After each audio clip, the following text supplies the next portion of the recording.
Max, have you gotten your cheese, by the way? I have not. Okay. Oh, Max, speaking of cheese, Oh, yeah. we have something in here for Grater? you. The grater.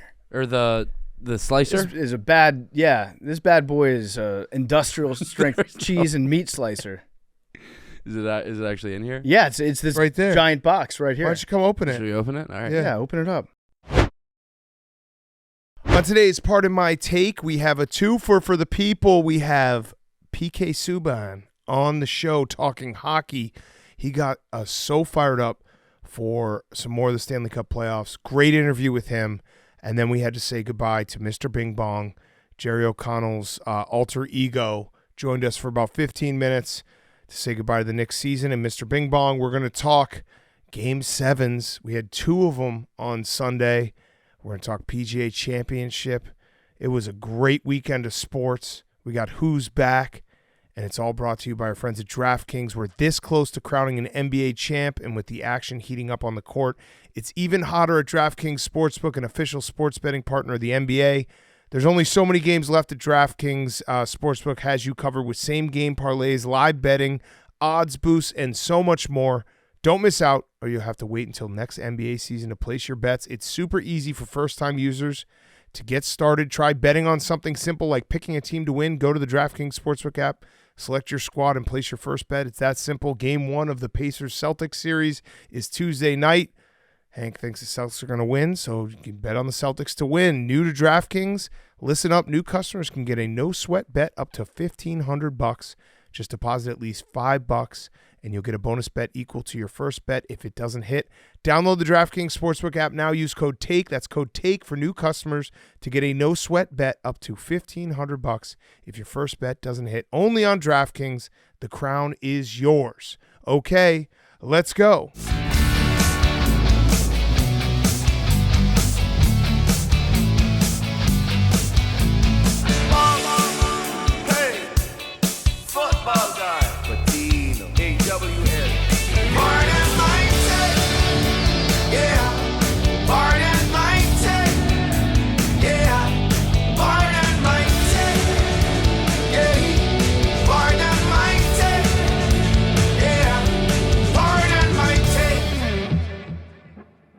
Welcome to Part of My Take, presented by DraftKings. Download the DraftKings Sportsbook app now. Use code TAKE. That's code TAKE for new customers. Get a no-sweat bet up to $1,500 if your first bet doesn't hit. Only on DraftKings. The crown is yours. Today is Monday, May 20th, and the Minnesota Timberwolves shock the world and take down the defending champion Nuggets with an incredible Game 7 performance. Holy shit, PFT. Oh, I should have said also congratulations to Hank. Boston Celtics are NBA champs. Yeah, because the Nuggets are out, the only real competition that they had. So congratulations, Hank. That's very big for you. Congrats, Hank. You're not worried about the Pacers at all, right? No. Yeah, Come didn't on. think so. And you're not worried about the Mavericks. Not worried about the Wolves. No, I'll be watching the Mavs Wolves with some intensity. So watching these games, I've started to come around. Maybe it's just because I'm hanging out with Hank too much, but I see his point when he says, you guys just hate me for existing. And it's true. We do hate you for existing, but your entire existence is very infuriating. You understand that? That's true. That's also true. I just exist, and people choose to be infuriated. I can only control myself. You just exist and throw looks. Yeah, again, it's like I have to look. Like I have to look places. And then if you get mad at me for not talking, and then when I talk, it just enrages you. But holy shit, the Timberwolves, down 15 at half. They played like dog crap in the first half. And then the second half, it was like the Nuggets forgot. The Monstars talked to him at halftime, I guess. I want to know what that halftime speech was like, what adjustments they made on both sides, because the Nuggets went from looking unstoppable and the Wolves looking like trash to the complete opposite. Second half, a total 180. Nothing was falling for the Nuggets. Defensively, the Wolves were just swarming them. Yeah, they also Jokic taking what did he end up taking 10 threes? Yeah, he just kept shooting because he was like, they have to start falling. That can't be in the game plan. The Wolves, in terms of impressive series wins, the way this one went down, because obviously they would go up 2-0 and everyone crowns them, and then the Nuggets remind everyone that they're the Nuggets and they go back 3-2, and you thought like, okay, that's it. Like it's series over. The Wolves are dead. Friday night they absolutely kill the Nuggets. And then even tonight, when they're down 20 points early in the game, and you're like, there's no chance. This team is just not ready yet. And they just kept fighting.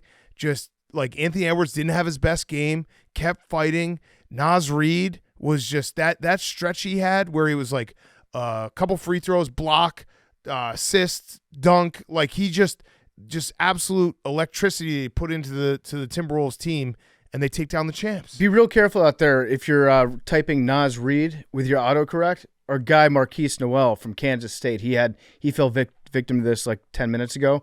He just said like Nazi played a great game. Oh no! Or he said GG's. Nazi GG's, buddy.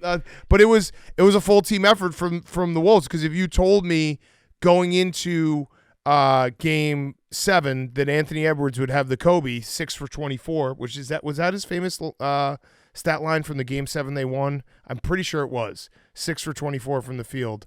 I'd be like, no chance the Wolves win this game. Well, here's a fun stat about Anthony Edwards. So when he's held below 5 points in the first half of a game, the Timberwolves are 7-1 this season. Damn. Pretty crazy. That's the formula. So you just got to not score. Just have him not score at all in the first half, then you're good. But like even Karl Anthony Towns' goofy ass, that one moment where he couldn't inbound the ball and he just started. He looked like he was gonna like run up to the ref and be like, "Stop the game fully," not even just call a timeout. He didn't call a timeout. Anthony Edwards will do something every game that makes you scratch your head and Karl Anthony Towns. Yeah, Karl Anthony Towns will do something in every game that makes you scratch your head and say like, how is this guy still having a job in the NBA?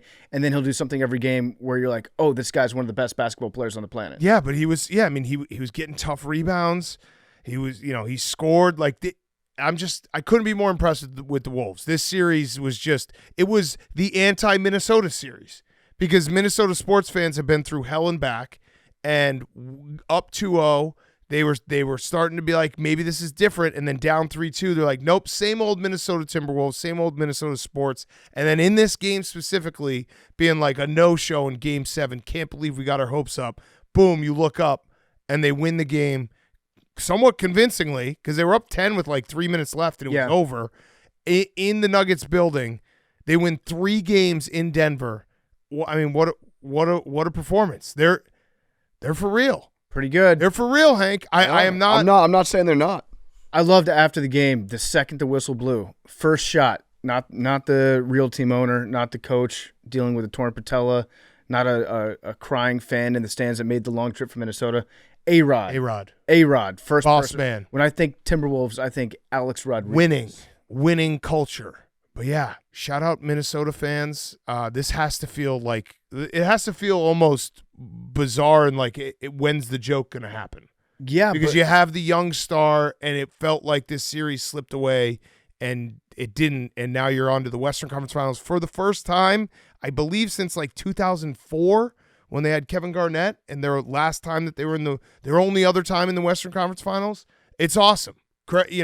Shout out Minnesota sports fans. It's been a long time to have a team that you're like, that it's the opposite of Minnesota sports, where every other team they've had, it's always been like, they'll end up losing. This team is just a bunch of dogs. You're like, no, maybe they won't. Yeah, they're fun. They are the game that you look forward to watching. Yeah. I'm bummed that the series is over, actually, even though we didn't have a whole lot of really close games. No, we didn't. I was just looking forward to these games because you didn't know who was going to win. Friday night was like that was the biggest joke of a game ever. They all have kind of been jokes. Yeah. Like it's the most lopsided 7-game series where both teams were lopsided. Also, the Nuggets Wolves jersey mismatch tonight was probably the most profound there's ever been, because I don't know what the fuck. Burn that Nuggets jersey, never wear it again. Is it the zip code? I don't know. It's like it's No, it has the 5,380 altitude. is the altitude. Well, Oh mile. my god, that's even worse. Yeah, so I'd rather have the zip purple code. row. Yeah, I'd rather have the zip code. they put it on their court, obviously, but like that, put it on the jerseys and having the really dark blue ones. You got to have something more intimidating. And then that's not a Game 7 uniform. That's a Game 2 uniform. And then you let the Wolves walk in with their awesome, clean throwbacks. Yep. And that was over right then, even though it wasn't. Even though the first half was just all Nuggets. Yeah. So, Hank, you got to be feeling it. I'm excited. I'm excited for the next few weeks. Yeah. Well, so who you got facing is the Indiana Pacers. I want to start this because I want to start it by talking about the Pacers, because that ESPN broadcast. Ooh. was something else. I didn't even know that they were like if you tuned into that game, you would not have known who the Knicks were playing today because they even at the end of the game, like Doris Burke sounded like she was going to cry having to be like the Pacers are about to win this game. Mike Breen I get because he's the Knicks regular play-by-play guy and he's a Knicks fan, but the beginning of the game started with Tyrese Halliburton, Jalen Brunson walking through the tunnel, and then Stephen A. Smith also walking through the tunnel like he was a player. Before tip-off, they kicked it to Stephen A. Smith, who gave a Knicks pump-up speech with Spike Lee. You would never have guessed the Indiana Pacers were playing in this game. And then at halftime, the Pacers are winning. They're playing a great game. And then at halftime, they just talk about what a tough guy OG Anunoby is, which credit to him for playing. But then Bob Myers just lectures America on what an outstanding feat of strength this guy's pulling off tonight. I wrote down the quote because Malika Andrews asked Bob Myers at halftime, what stood out to you for the Pacers? And he said back, well, starting with OG couldn't go. And then went on to talk about OG. It's like, no, the question was about the Pacers. So the Pacers deserve the credit here. They went into the Mecca in a Game 7 and dropped 130. Just did not miss. 67% from the field. This team, their defense isn't great, but their offensive, like when it clicks, they have so many dudes who can score. And like TJ McConnell, again, every time he comes off the bench, like, holy shit. Tyrese Halliburton was awesome. It was just... They took it right to the Knicks, completely took the crowd out of the game, and their teams down 0-2 in a series have, I think, won the series 7% of the time, and home teams in a Game 7 win 75% of the time. The Pacers just bucked both those trends. And it was the best shooting performance in a Game 7 on the road in NBA history. It's incredible. They shoot 67%? 67% from the field is insane. Yeah. All 16 of the ESPN analysts before the series picked the Knicks. Yeah. The Pacers used that on their Twitter after.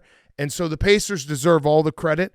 They deserve the shine that ESPN just did not give them whatsoever. I think Rick Carlisle is right. Yeah. For the small market. Well, actually, in New York, it's not called a small market. It's called a bodega. Yeah, that's true. Get that straight. With a cat. Yeah. Cat sitting in like a box of old like Twix. Yeah, usually there's a Ritz container, like a box of Ritz crackers that was from the 1980s. Yeah, if you the beauty of a bodega is if you go like past the first 2 or 3 things that are on the shelf, you can see one that's like, oh shit, was this a war ration? Yeah, Vienna sausages. Yeah. They got everything you need though. But the Pacers, like, full team performance. Everyone scored. They had all 5 starters were in double digits. Actually, the lowest starter was Miles Turner at 17. So, and then TJ McConnell put in 12 from the bench. And yeah, I know that you shouldn't be worried about the Pacers, Hank, but the Pacers do have an offense that, like, when they get hot and they run, they play a weird style of basketball that could sneak up on you. Not worried. They could maybe sneak in a game or two. Yeah, I mean, I agree with you. The Celtics will win this series, but I'm just saying, they're giving some shine to the Pacers. How do we feel about Tyrese Halliburton being? It seems like he's embracing the role of a villain, but to me, the best villains aren't the ones that have to be like, you know what, I'm going to embrace the role of a villain. A real villain just doesn't give a fuck, and they're a villain. Yeah, I didn't like that he did the too small to Deuce McBride on Friday night behind his back and then pretended to pick his nose because you got to do the too small with full force. Well, the too small is a hate crime against people of my stature. But I have no problem with him wearing the Reggie Miller choking shirt after the game. Yeah. That's good. Like, the Knicks were talking all the shit. As you saw in the media, everyone was picking against you guys. Nobody was really respecting the Pacers. So, yeah, talk all the shit once it's over. But a guy like that, when he loses, he doesn't have that same, I don't know. Do you know what I'm trying to say about, like, people who anoint themselves as a villain versus people who are just naturally villains? Oh, I think he's kind of hated. You think so? Yeah, I think he's hated in the fact that when he's good, he's great. And then there's some moments where it's like, what is he doing out there? Yeah. Just running in circles. But you got to give Tyrese Halliburton credit. It's his first playoffs, and he's made it to a conference finals. Joel Embiid has never done that. That's pretty good. It's very good. People are obsessed with it with Joel Embiid. No, Obsessed. You're obsessed with Joel Embiid. Well, I mean, yeah, I'm the one who brought this up. Tyrese Halliburton has made the conference final before Joel Embiid. This is his first playoffs. Don't care. Cat too. Cat. Oh yeah. Well, it's not his first playoffs. But No, yeah, I know, but he's made it. He has made a conference finals before.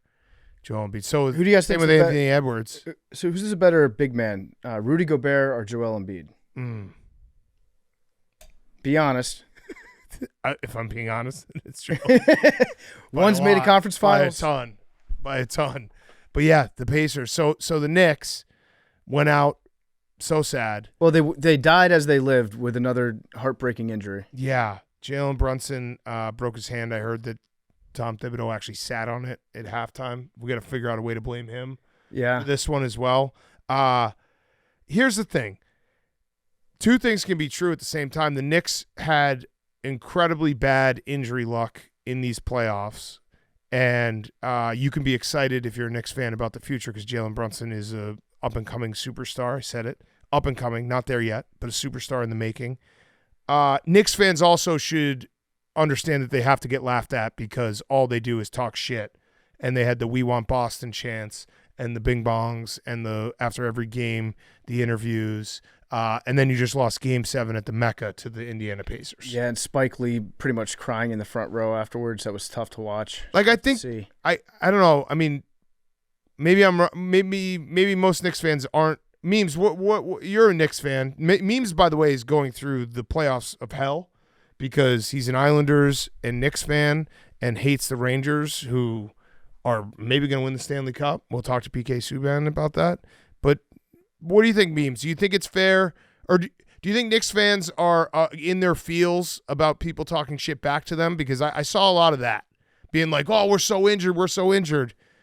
You guys talk a lot of shit for not being in a conference final since 2000. Yeah, I think everybody's just in their feelings right now. Yeah, overreacting. Fair, which is fair. That's how sports work. I think both sides are overreacting. Where Knicks fans are like, or Pacers fans are saying, well, Knicks fans keep using the injury card on everything, and then Knicks fans get pissed off at that. And I think the truth is in the middle, where it's like your team had devastating injuries. Yeah, no, you were all hurt. Yeah, it's a valid excuse, but it's still definitely an excuse. Right, and it's also you talk a lot of shit along the way. You got to expect it to come back at you when you end up losing, especially Game 7 at the Mecca. Yep. And that was, I mean, that crowd, like the Pacers just took it right to them. Hank, are you sad you don't get to play the Knicks? It doesn't really matter. I would have liked to shut the Knicks fans up and just sweep them real quick, but they would have just played the injury card anyway. So yeah, this will get the in-season tournament revenge game. Yeah, but Knicks fans, do you think they're going to be rooting against the Celtics? Are they going to be able to bring themselves to root for the Pacers? I don't think they don't have that hate in their heart? They don't really care. I mean, the Pacers like, and Knicks have more of a rivalry. rivalry. Watch basketball. They do. The Pacers and Knicks have more of a rivalry than the Celtics and the Knicks. That's true, but I feel like people from New York just don't want to see people from Boston succeed. It's true. Here's a weird stat. Now, the Pacers have been to the Eastern Conference Finals a bunch of times. They went to the NBA Finals in whatever it was, 2000. But 1994, they went to the Eastern Conference Finals. 2004, they went to the Eastern Conference Finals. 2014, they went to the Eastern Conference Finals. 2024, Eastern Conference Finals. Fours. So let's put in a reminder from 2034. Make sure that's in there. Sounds good. They have been other times, though. But still, that's kind of cool. I'm going to bet so many shit coins on that game. Yeah. I'll be so rich from Doge. I'm happy for the Pacers. I mean, they got a young, fun team. But Tyrese Halliburton, what? So me too. I'm happy for him. Tyrese Halliburton, Jason Tatum, Luka, or Anthony Edwards. One of those four is going to win their first ring. That's pretty cool. Very cool. Like, that's a passing of the torch of the NBA. I'm not saying those are all in the same level. Which player do you think is the best out of that group of four you just named? I would still say Luka. I would like Hank to answer that question. I would like Hank to answer that question too. I'd say Tatum is better than Luka. More experience. Okay. What? How? He's played longer. Nothing but success. Nothing but success. I mean, they've more playoff games. I mean, Luka played overseas and then played here. I mean, it's close. It's close. It's a 1A, 1B situation. Luka's very good, but so if the Boston Celtics got a call from the Dallas Mark Cuban, who still somehow owns them, tomorrow and said, "Hey, we want to trade Jason Tatum for Luka straight up," do the Celtics hang up that phone call? I don't know what they would do. I'm not sure. Okay. I would pick up that call. I would take that call. I'm sure they would entertain the call. Yeah, you would answer it. Okay. We should talk about the Mavs. That was an awesome Game 6. The shot making at the end of the game was just just such high level back and forth. And also the Thunder, I feel like the Thunder blew, I don't know, like 4 or 5 different 15-point leads during that game. They just kept on getting these huge leads, and the Mavs kept coming back. And the Mavs, Kyrie Irving, fun fact, is 14-0 in closeout games, which is a weird way to say it because he's lost elimination games. But but not game games. 7s. No, he has lost. No, it's with an opportunity to win 3 wins. Yeah, closeout games. Okay, he's not lost. So that's cool, I guess. Yeah, listen, the Mavericks are good. I know that there's some rivalry baked in between the Mavericks and the Celtics. Kyrie did step all over Lucky the Leprechaun. Yeah, it's gonna be a big time Lucky revenge series if you're lucky enough to make it through the Pacers, Hank. I would be worried about whoever came out of the West, to be honest. Yeah. It'll be a fair fight. This game was awesome though. Derek Lively was incredible, and Derek Lively, fun fact, goes back to last year when the Mavs got fined $750,000 for tanking the final 2 games. Now, teams tank all the time. They got fined specifically because they were like, hey, we're tanking, and they said it out loud. Mm-hmm. But they tanked for a specific reason because if they had stayed at the 11th spot in the standings, they would have had an 8.5% chance of keeping their pick because it was a trade that they would have had to lose their pick. They tanked. They ended up having a 79.8% chance of keeping their pick. They get the 10th pick.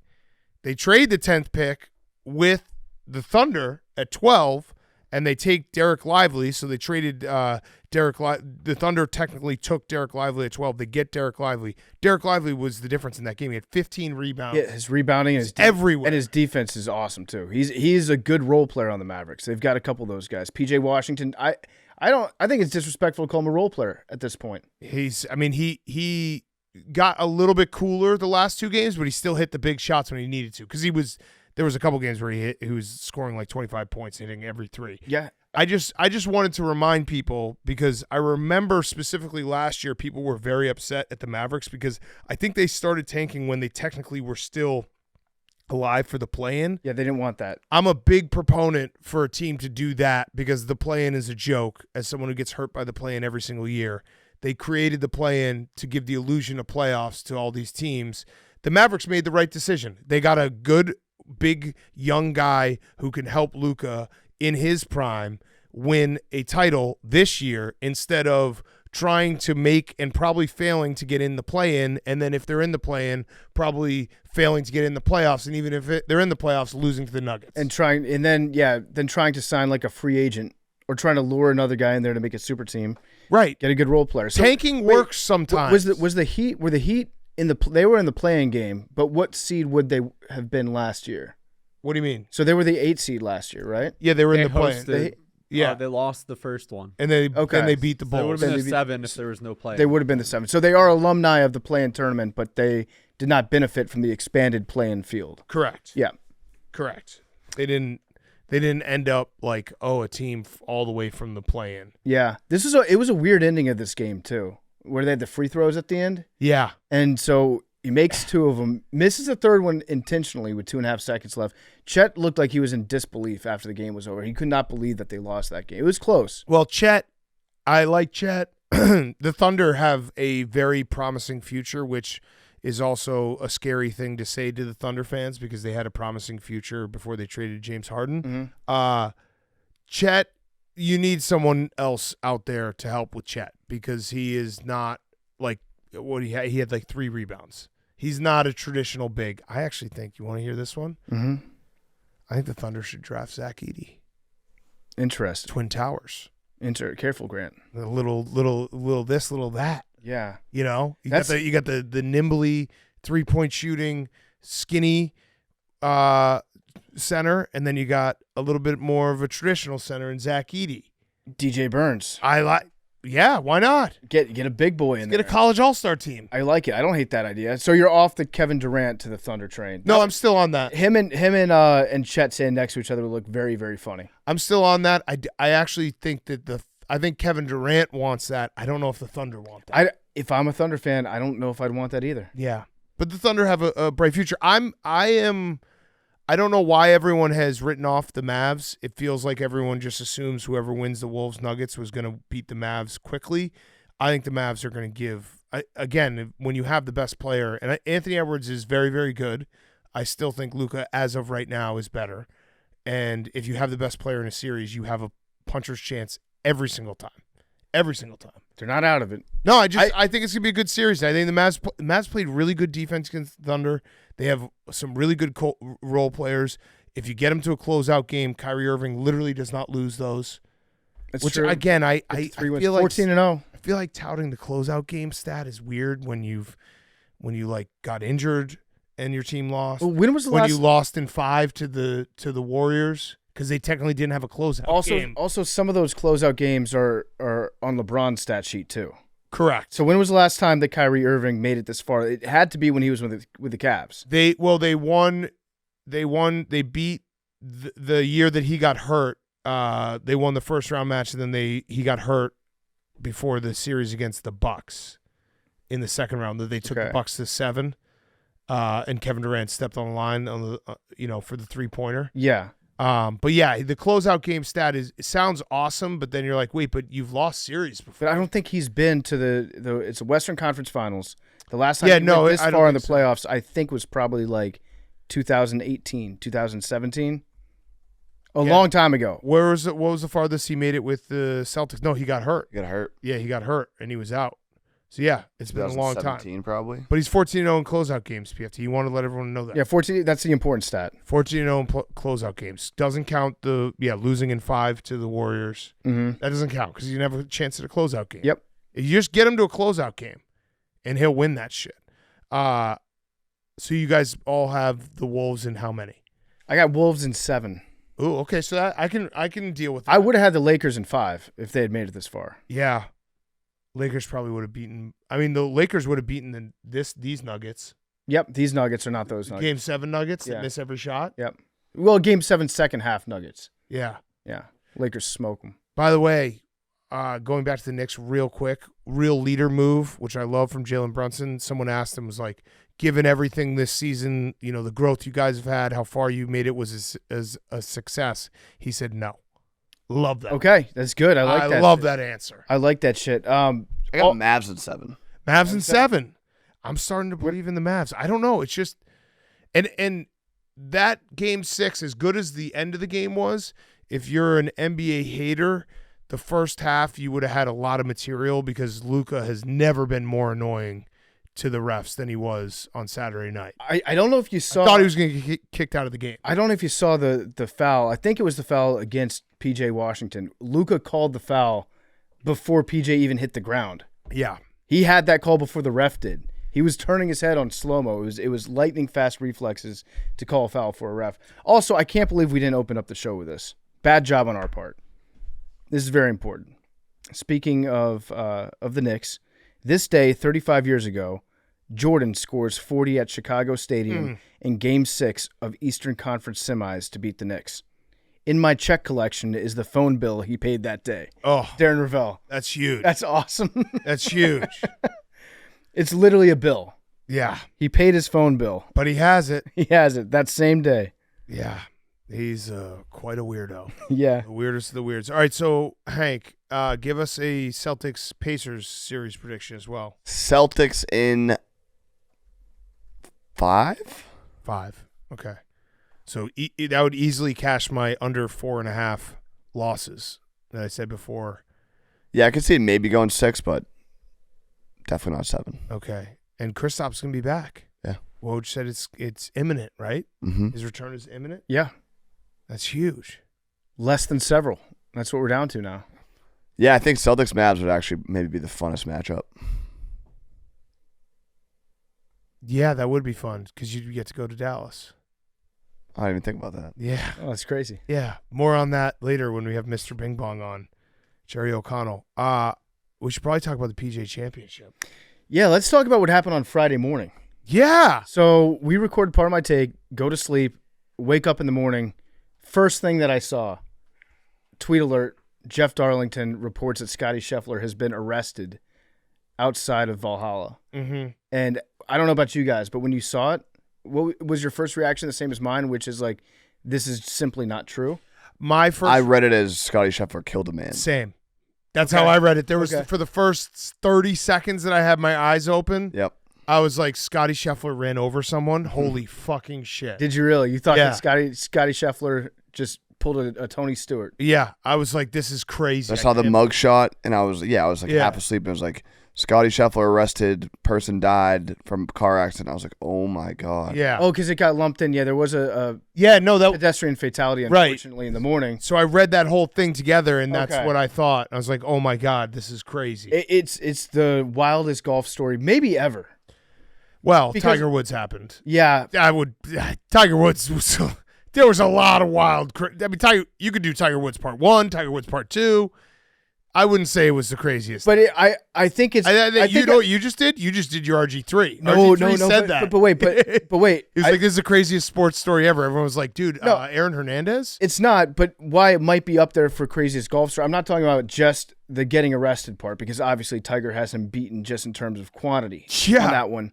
But in terms of who you would expect this from, waking up to see Scottie Scheffler has been arrested the morning of a PGA Championship and thrown in jail and charged with a felony assault on a police officer, and it's Scottie Scheffler. Yeah. That's the crazy part. But Tiger Woods was Scottie Scheffler. No, but he wasn't like... Yeah, he was. He wasn't like Scottie... Yeah, he was. Mr. Super Squeaky. Yeah, he was. Not to the same extent. Before Tiger Woods got the Thanksgiving with the car and everything, he was like the perfect guy. No one knew that any of that shit was going on. But Scottie is just so very much. I think you're forgetting how like squeaky clean Tiger Woods was. I remember. Back in the day. I do know that he had a great image back in the day for sure. I remember it. I remember Tiger Woods. It's been so long that we've known the other Tiger Woods that it clouds who the original Tiger Woods was. He was like a brand. I remember reading stories where like brands are coming themselves to, like, cause this gift from the heavens of Tiger Woods, who's never done anything wrong. He was born to play golf. Yeah, but Scottie is, in terms of just everything that you've seen from him on, if it's the Full Swing behind the scenes documentary, his interviews. It was shocking. He's like a very boring, very nice guy. Yes, that's why him getting arrested was holy shit. It was shocking. I just remember so vividly when Tiger Woods, that whole thing happened. I was like, what? He does what in a Perkins restaurant? Yeah. What? And all the text messages coming out. Yeah. Credit to Scottie's lawyer, by the way. I don't know how this normally works for regular Americans, but if you get arrested for felony assault on a police officer, do they usually let you out in 2 hours so you can make a tee time? So I think that police officer might have been a little embarrassed with who he arrested after the fact. I would think so. I think he might have not realized he was arresting the #1 golfer in the world, and then after was like, yeah, but he dragged me on the ground and my pants ripped, because reading that police report, there's just no way that Scottie Scheffler would have been let out like 30 minutes after. Yeah, it said, I think the police report, the officer's pants valued at $89 were damaged beyond repair. Which, by the way, if you read that, we'll buy those. He will buy those. I would actually buy those. I would too. I'd wear those. The way that you can't, because they're beyond repair. Yeah, we'd find a way. He massacred those pants. We'd find a way. They're the most destroyed pants in America right now. But if you read that police report and just take it at the text value of it, he might have shit his pants. Oh. It didn't say like the pants were torn. It didn't say the pants got run over. It said the pants are damaged beyond repair. This officer might have shit his pants and destroyed his own pants. And then now Scottie Scheffler is getting arrested because he made a police officer poop in his pants. That would be awesome if he pooped his pants after the fact. Like the whole thing goes down. Yeah, then he arrests him, and then his like sergeant's like, "Hey, you realize you just arrested Scottie Scheffler?" And then he shits himself. Yeah, and there's a few golfers on tour right now where it's like this guy got arrested for doing that. Then you'd be like, okay, that sounds, I guess, not totally crazy. It's still crazy. Yeah. Like if you told me John Daly did this, I'd be like, okay, yeah, fair enough. Phil, I'd be like, yep, something happened. But the fact Brooks is a little bit of a bad boy. I don't think he would get arrested, but I wouldn't be like, what? Yeah, but it'd be cool if he did. He would be definitely a cool way to get arrested. Great mugshot from him. The fact that Scottie then shot a 66. Yeah, that was pretty impressive, and he almost eagled the first hole. I thought that he was going to go out there and shoot lights out in his first round, because I don't know if you guys have ever been arrested, but the way it kind of goes is None of us have. yeah. What do you mean? Oh, the dog thing? I've been arrested 3 times. Same. Chained at dogs. Spent a couple nights in the slammer. Oh, yeah, you for Brady 4. No, but like legitimately, what happens is you get let out of jail in the morning, and then you're like, "That's pretty fucking cool." Like you're kind of feeling badass, and then the next day is when all the repercussions and the thoughts about your future. Did I really screw this up? Start to sink in. So he's riding off the high of all the adrenaline of breaking the law, because that's a cool feeling. Yeah. And then on Saturday, how the fuck? I still don't think so Scottie Scheffler got arrested on Friday morning. It was an all-time internet moment. It was crazy. Goes out and shoots a 66. I know this is nuts to say, but I'm just going to say it. I still think that the fact that his caddy skipped Saturday is a bigger story. That's so crazy to me. He sucked on Saturday. He's a system golfer. Ted Scott is the system. He's the reason why Scottie's so good. Yeah. And that one shot that he had that ended up behind the fence. Yeah. I would have loved to have my caddy there for that one. I would have loved to not be Scotty's best friend who's on his bag being like, Scotty, like, what the fuck do I do? Like, I don't fucking know, dude. Yeah. Why didn't you just have your caddy FaceTime his son? Call over another rules official, please, because I don't know what to tell you what to do. That, like, I don't want to say it cost him the tournament, but Saturday was bad for him, and he shot great again on Sunday when Ted Scott came back. What did Scotty end up shooting with Ted Scott on his bag? It was probably insane. He was like 6 under today. Yeah. I mean, that was a very unfortunate graduation timing. You know what's really... They should have... Scottie Scheffler has enough money. He should have just paid for the graduation to be on Monday. That would have been a great flex. Not a bad idea. Yeah, just be like, hey, guys. What I really love about the timing of all this, though, is Xander Schauffele wins. Yes. But it's majorly overshadowed by Scottie Scheffler getting arrested. So now we can continue with our running theory of Xander Schauffele will never win a major. He can't win the big one. Because we'll all forget about this one. This was the Scottie Scheffler tournament. Yeah, Scottie Scheffler shot a 67, 66, 73, and a 65. Mm-hmm. So if you just say that he shot a 67, which was his worst score with Ted Scott on Saturday, he still wouldn't have won the tournament. Okay, that makes me feel better. Yeah, but he probably would have gone super low on Saturday. Yeah, but Xander, incredible performance by Xander, especially because like he did have to earn it. The moment in the back nine when he lost the lead for a minute, I think he had a bogey, and then he had like great shot after great shot, and even at the end when he was playing a little safe with like 3 holes to go, but he actually had to birdie 18 to win the tournament, was awesome. And Xander Schauffele, I know we'll keep going with the he can't win the big one, but he was the only player in the top 5 of world rankings without a major championship. He had made 25 major cuts in his career. In those 25 major cuts he made, he had 13 top 10s, 7 top 5s, and 4 second or third place finishes. He was like the guy ready to do it. Like he had been so close so many times and playing such good golf. So, I mean, and short kings. Very short king. He's yeah. 5'10". That bunker, that's totally normal. That's above average. He could be actually. anywhere from 5'7" to that's above 5'8". average. You're not lumping 5'10" guys in with his short kings. Well, I mean, he's listed at 5'10". Listed, so he's like Bronny. He's between 5'7" and 5'8". He's like Bronny. Yeah. So, was it on 18 that he had to hit that shot standing in the bunker, the ball on the lip of the bunker? Mm-hmm. That was a super hard shot. Yeah. And so he had to respond big time. Bryson got so lucky too, bouncing it off a tree, having it land in the middle of the fairway. Yeah. And I had never noticed this about Bryson before. Maybe you guys have. You know, every golfer has the yardage book that they put in their back pocket, that giant book. And so his name is Bryson DeChambeau. He has 2 middle names. One of them starts with an A. So he just has the word bad sticking out of his back pocket. Wait, he has 2 middle names? Yeah, he's got 2 middle names. How the fuck does that work? I don't know. I think the first one starts with like the letter L, so he just doesn't acknowledge that one. Wait. Oh, that'd be funny if it was bald. If it was bald, yeah. No, I think it's Blad. I think it's BLAD, but he's just walking around with bad sticking out of his ass. Do we like Bryson now? Because I kind of do. I was rooting for him. I can't. I'll be honest with you. So same. here's what happened to me. I'm rooting against Xander Schauffele simply for the narrative of Correct. Xander Schauffele not being able to win a major. And I find myself rooting for Bryson on Sunday. On the back nine, I'm invested in every single one of Bryson's shots, and it was a very strange feeling for me. He did do something. He got because I said it a couple weeks ago. Like I watch his YouTube videos and I found myself liking him more. And I think he birdied one of the first few holes and he like walked off and looked at the camera like he was like doing a YouTube video. He was like, Yeah. He said that after. So it's like so for my you're in a major championship, dude. my Bryson, the fact that I like him now, I've wrestled with this because I had the same feeling, PFT, where I was like, I think I even tweeted, I was like, am I rooting for Bryson right now? I think I am. Brooks squashing the beef definitely helped us get there.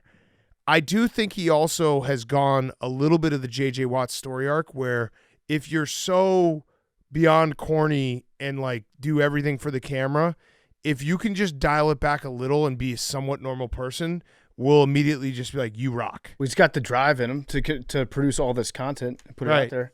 So someone asked him about that, Hank. Someone said, you had some really big moments on the course this week. We're celebrating. How have you kind of embraced being a true showman on the course and celebrating those big moments? He said, yeah, it's actually funny. YouTube has helped me understand that a little bit more. When the moment comes, knowing what to do, what to say, how to act is really important. You know, when I was younger, I didn't understand what it was. Yeah, I would have a great celebration and whatnot, but I didn't know what it meant and what I was doing it necessarily for. Now I'm doing it a lot more for the fans and for the people around and trying to be a bit of an entertainer that plays good golf every once in a while. So he did That's a great answer. He did that for us. Yeah. Thank you. He has Thank come you, all guys. the way back around where he's like, I can't just be so like weirdly standoffish and corny. I have to be a little bit of a human being, and it works for him now. Like I feel like he's come into his own. Did you also see the clip where he threw the ball to the little kid and an adult grabbed it and tried to run off, and he stopped? This is the middle of the tournament. Stopped and was like, get back here right now, and made the guy give the ball to the little kid. Yeah, Ravel did not want to give that ball away. No. was So that very rocked. Right? I like Bryson. I'm not ready. I'm not ready to say that I like him because it's a weird feeling. It's like my body's confused watching him. It's like, wait, I always thought that I've not liked watching this kind of stuff, and now it's on. I'm like, wait, is my body telling me I kind of like it a little bit? Yeah. And so it's a very confusing time. But it was, yeah, I'm closer to liking Bryson than I've ever been. I'm Bryce-sexual. Maybe it's Bryson is like an IPA. Like you drink an IPA when you're 22. Yeah. And you're like, ugh, this is gross. Mm-hmm. And you get a little older, you're like, oh, this is kind of nice. Different flavor. Yeah. Cool. Yeah. I'm not opposed to it. Yeah. I don't want more than 4 or 5. I don't think I'm gonna go up to him and thank him for all the content that he puts out and tell him that I love what you do online. If I ever saw him, I definitely would. Just to say, But it's getting closer. just to say that. We're getting closer. Yeah, Bryson. Damn. Is he the only guy who went to live and became cooler? Brooks. Well, Brooks was already cool. But he's so cool. But like he didn't have there's nothing he does makes him cool. He's already the coolest. I'm saying Bryson went to live. Like everyone has gone to live, and it feels like they've taken a ding in terms of public perception. Bryson somehow has beaten that. Yeah. Like John Rahm is a shell of himself. Did he not make the cut? What's the story with Greg Norman? Is he? Everyone loves him now. Oh yeah, he was probably there. Remember his hand he hurt his hand from shaking so many hands at Augusta. Yeah. People were probably coming up to him. So he's gotten more. Yeah, his image has improved. Yeah. Blocky didn't make the cut either.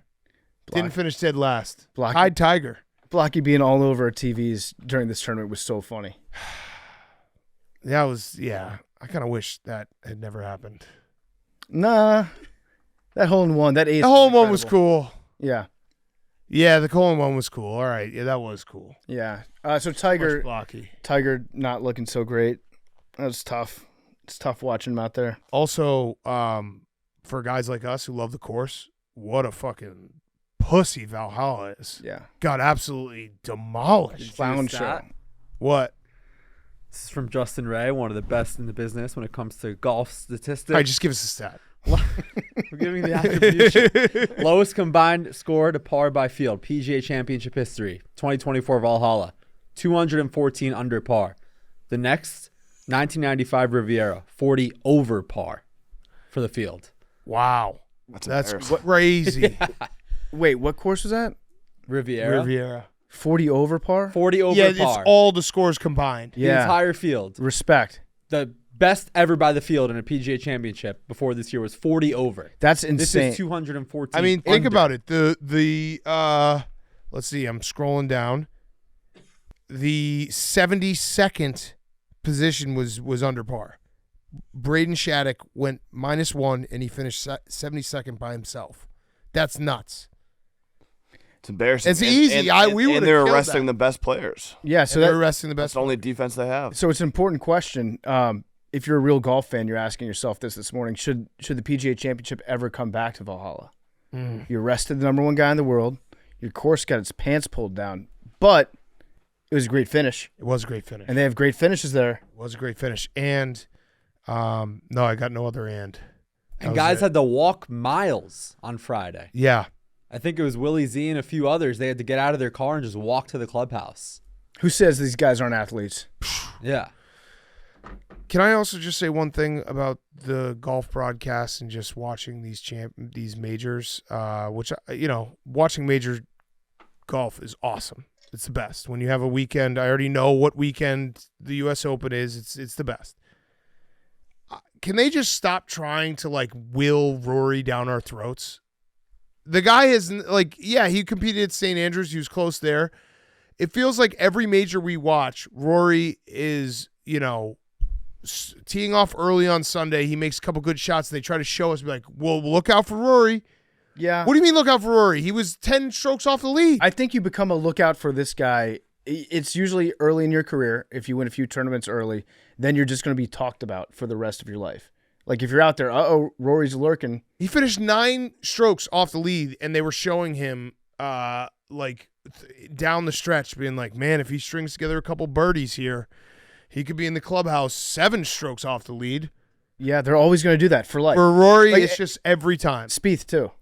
But Rory, it feels like it's just way too much, and it's just, come on. I want to see the live shots. Don't let me miss a live shot because you're trying to tell me that Rory could, get 6 consecutive hole-in-ones and then still be 3 strokes off the lead. They were playing a lot of old clips of him winning there in 2014? Yeah, so the tie-in to the course was important for them. They want to highlight him as much as possible. But when they showed those clips, it really hammered home.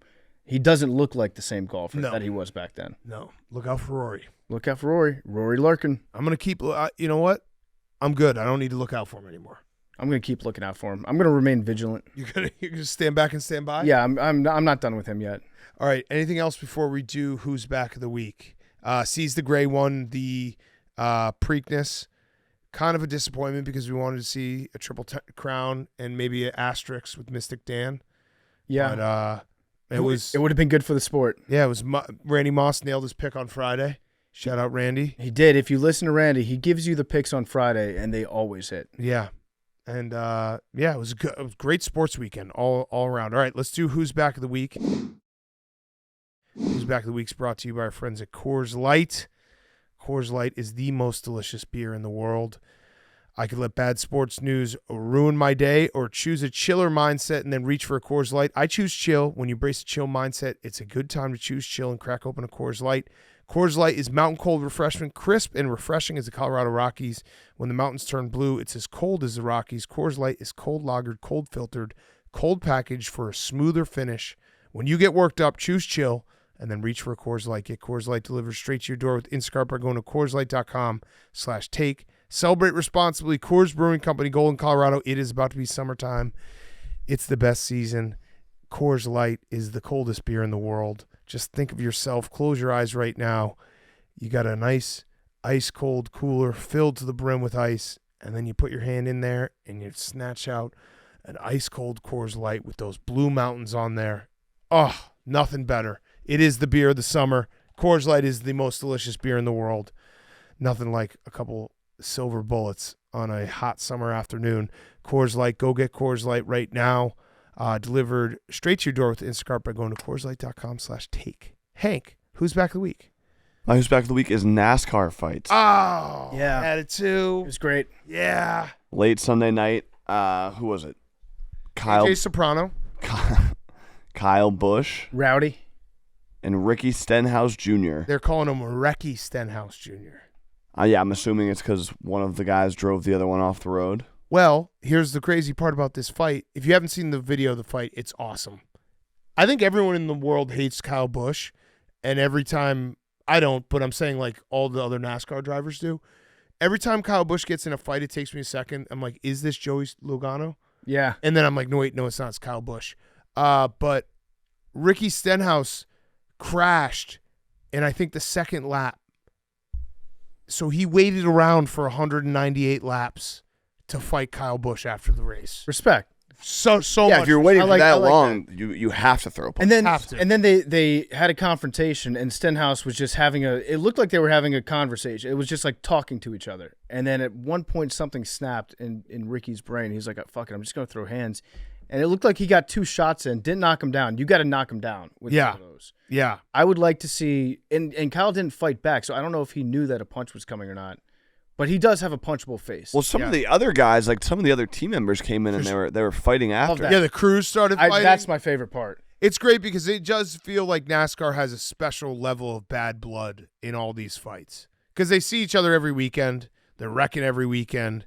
Yeah, these other guys just hopping in, just grabbing them. Awesome fight. I would hire an MMA guy to be in my garage if I was a NASCAR driver, just like ready to unleash him at any second.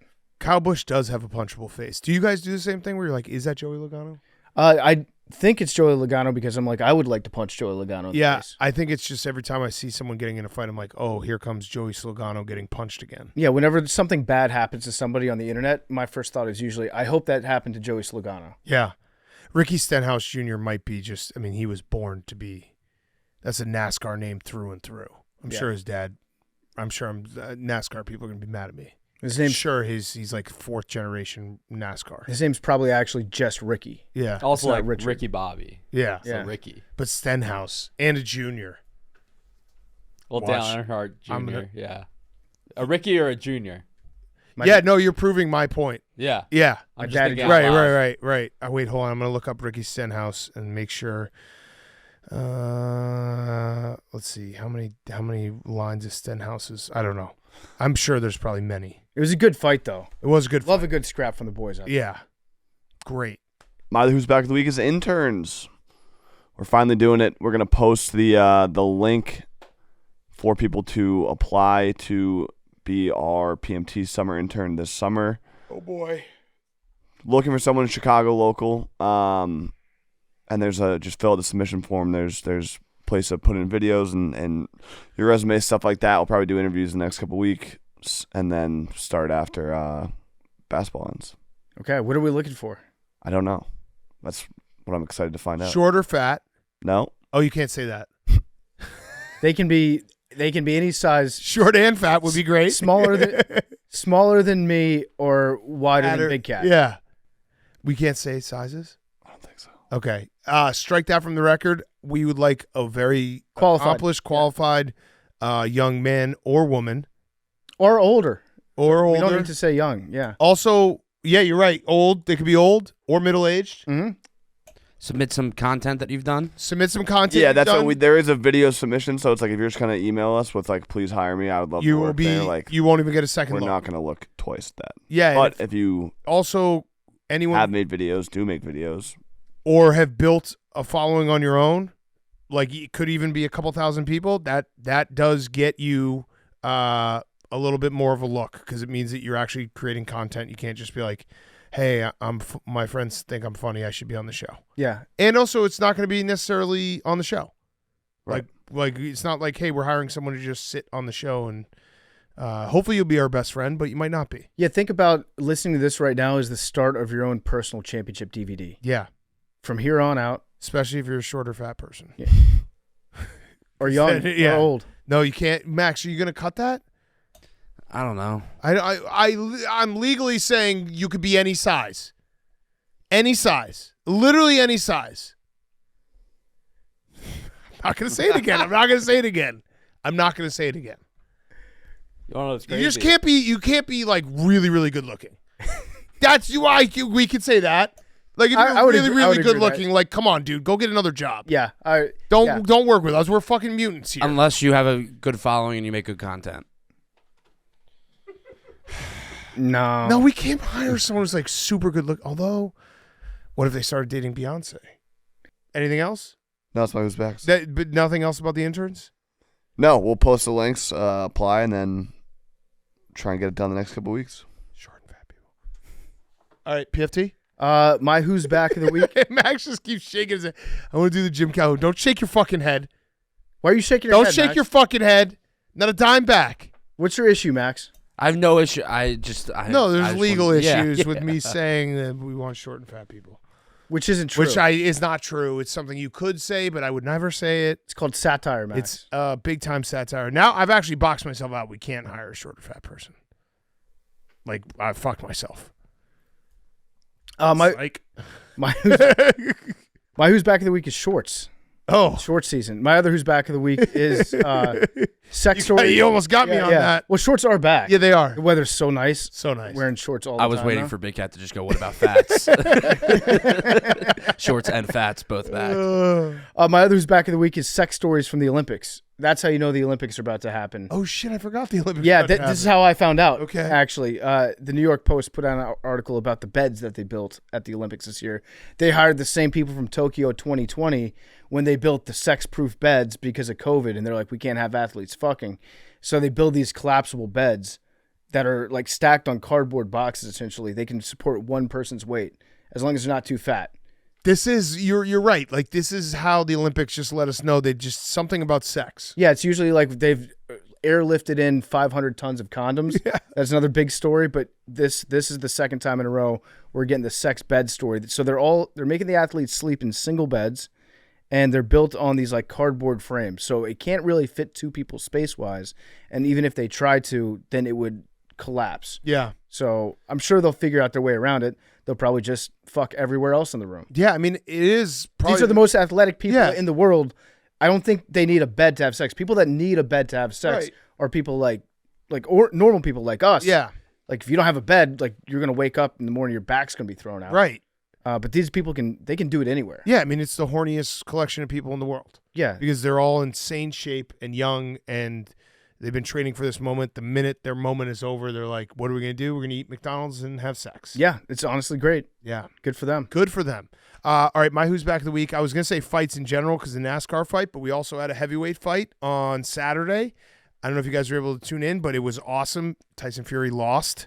Usyk beat him in 12 rounds. It was an awesome fight because Tyson Fury did his classic Tyson Fury where he was out basically cold on his feet. In the ninth, right? And then still fought the rest of the fight and was close to winning it, but the right fighter won. But it was just Tyson Fury's just fun to watch fight because he just throws and you never know when he could be knocked out and then totally be fine the next round. Yeah, I love it. So I didn't watch the entire fight. I did watch the highlights of the fight, including the walkouts, which Usyk won that, hands down. And in the ninth round, I saw somebody posted a video that was filmed in their own living room of their television. Mm-hmm. So that one didn't get posted. That one didn't get taken down online. So I was able to watch it.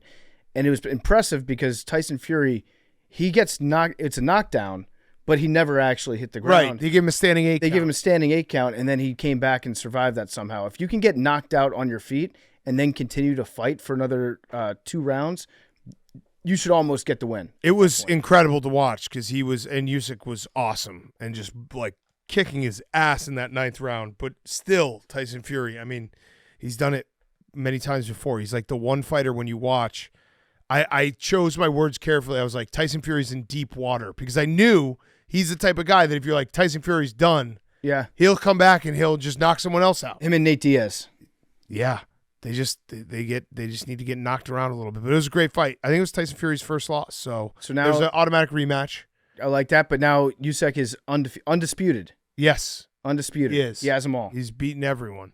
And then Tyson Fury, a little bit, maybe not the nicest thing when he was just like, oh, yeah, Usyk, he's Ukrainian. They're at war, so people feel bad for him. That's why they voted for him. I was like, I don't think so. Yeah, I think he kind of knocked you out. I think he won. Yeah. I think he won the fight. Yeah. All right, Jake, finish us off. My who's back of the week is elite pitching. Oh. We had elite pitching at Wrigley Field Shota. in multiple ways. Yeah. Paul Skeens on Friday. Oh, you were going to talk about Shota? I said multiple ways. I'm Okay. going chronological order. Okay. Paul Skeens, I think he struck out the first 7 batters. He did. He's awesome. And then your guy, Shota? Shota, on Saturday, Yeah. 1-0 walk-off. Yeah. Some people saying controversial, but Oh, I mean, Cody Bellinger definitely hit it out of his hand. yeah. I don't care. The But- Cubs needed to win. They can't hit for shit.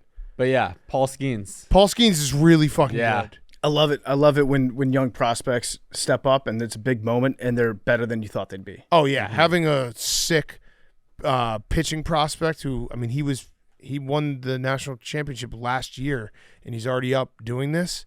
He's awesome. So what are the rules on Shota, by the way, is under 1 ERA. Just want to say he's fucking phenomenal. What are the rules on hitting the ball out of the catcher's hand? I would say that was probably illegal, but I don't care because it helped me. I would say, okay, that's fair. Well, it was the transfer. So he tagged him, and then he transferred it, and then Bellinger kind of knocked it out on the transfer. It wasn't like an A-Rod knocking out where he had to go out of the way. His hands were up to slide, so it looked natural. Yeah. I think that's why they didn't overturn it. Because the ump was screened off from that. But I can be honest and say that, yes, he hit the ball out of his hand. Yeah, my rule of thumb on all plays like these is, did they call it? They reviewed it, and they gave it to the Cubs. Yeah. So they didn't call it. So they called them safe, and yeah. then they reviewed it, and then the Cubs won. Yeah, so I think that's the right call. And the Cubs needed to win. My son, by the way, today, I took him to Wrigley for 5 innings, and he was like, Dad, there's the ticket lady. I was like, this is a proud, proud moment. You should tell him that's Chuck E. Cheese. Raffle. I was just like, no, he's not Chuck E. Cheese. That's my daughter. He knows the 50-50 raffle. Again, we lost. He's a fucking mush. But still, for him to be like, hey, there's the ticket lady. Yeah. That's a pretty – actually, I think he said there's the ticket girl. And it was – if you've ever been to Wrigley, everyone who works at Wrigley is 85 years old. I can't believe we didn't put that together sooner, that your daughter is just like you. You both go places, spend a lot of money on tickets that don't get you anything. Yeah, well, my son was today with the ticket girl. Yeah. My daughter Chuck E. Cheese. Yeah, but so they both. No, yeah. but I'm saying yes, yes, and your daughter yes. are the same person. Yes, absolutely, 100%. Yep. She's a troll too, big time troll. Trolls a lot. She trolls me a lot. Okay, should we get to our interviews? We got great interviews. PK Subban and Jerry O'Connell. I have a quick Monday reading for us on the other side as well. Before we get to PK Subban, he's brought to you by our good friends over at Game Time. I love Game Time. Game Time is the absolute best app. I use it all the time. If I'm going to a game, if I'm going to a concert, if I'm going to a show, you name it. Big Cat, can you look up real quick on Game Time? Yes. Pull up. Let's see, who are the Cubs playing this week? They're playing the Braves. Let's see what Cubs-Braves tickets are going for this week. At Wrigley, with Game Time, they are the official ticketing partner of Barstool Sports. You can use them to get into music, shows, all the sports games, comedy, theater events. They've got it all. They have flash deals for sudden discounts, zone deals. We got a flash deal for $21 right now. That's a steal. $21. $21 to get into Wrigley Field. $37 to sit in the bleachers. That's a great deal. You think Blooper's going to be there? No, that fat fuck won't show his face. That's the thing is on Game Time, anybody can get these deals except for Blooper. No bloopers allowed. They have flash deals. They've got the sudden discounts, zone deals when you're feeling flexible, and their lowest price guarantee means that if you can find the same seats for less anywhere else, Game Time is going to credit you 110% of the difference. Game Time is the best place for last-minute seats, up to 60% off your favorite events. So what are you waiting for? You can buy those tickets now. Check them out. Game Time. Download the app. Take the guesswork out of buying tickets with Game Time. Download the Game Time app, create an account, use code PMT for $20 off your first purchase. Terms apply. Download the Game Time app today. Last minute tickets, lowest price guaranteed. And now here's PK Subban. Okay, we now welcome on a very special guest. You can see him on ESPN for the Stanley Cup Playoffs. He played many years in the NHL. It is PK Subban. PK, first of all, thank you for joining us. We have a ton of questions, but I think we have to start with the game that you will be in the broadcast studio for tonight as we air this on Monday. Game 7, Canucks-Oilers. So I guess the first question is, who do you have winning? And then if the Oilers don't win, are we as fans allowed to say that McDavid can't win the big one?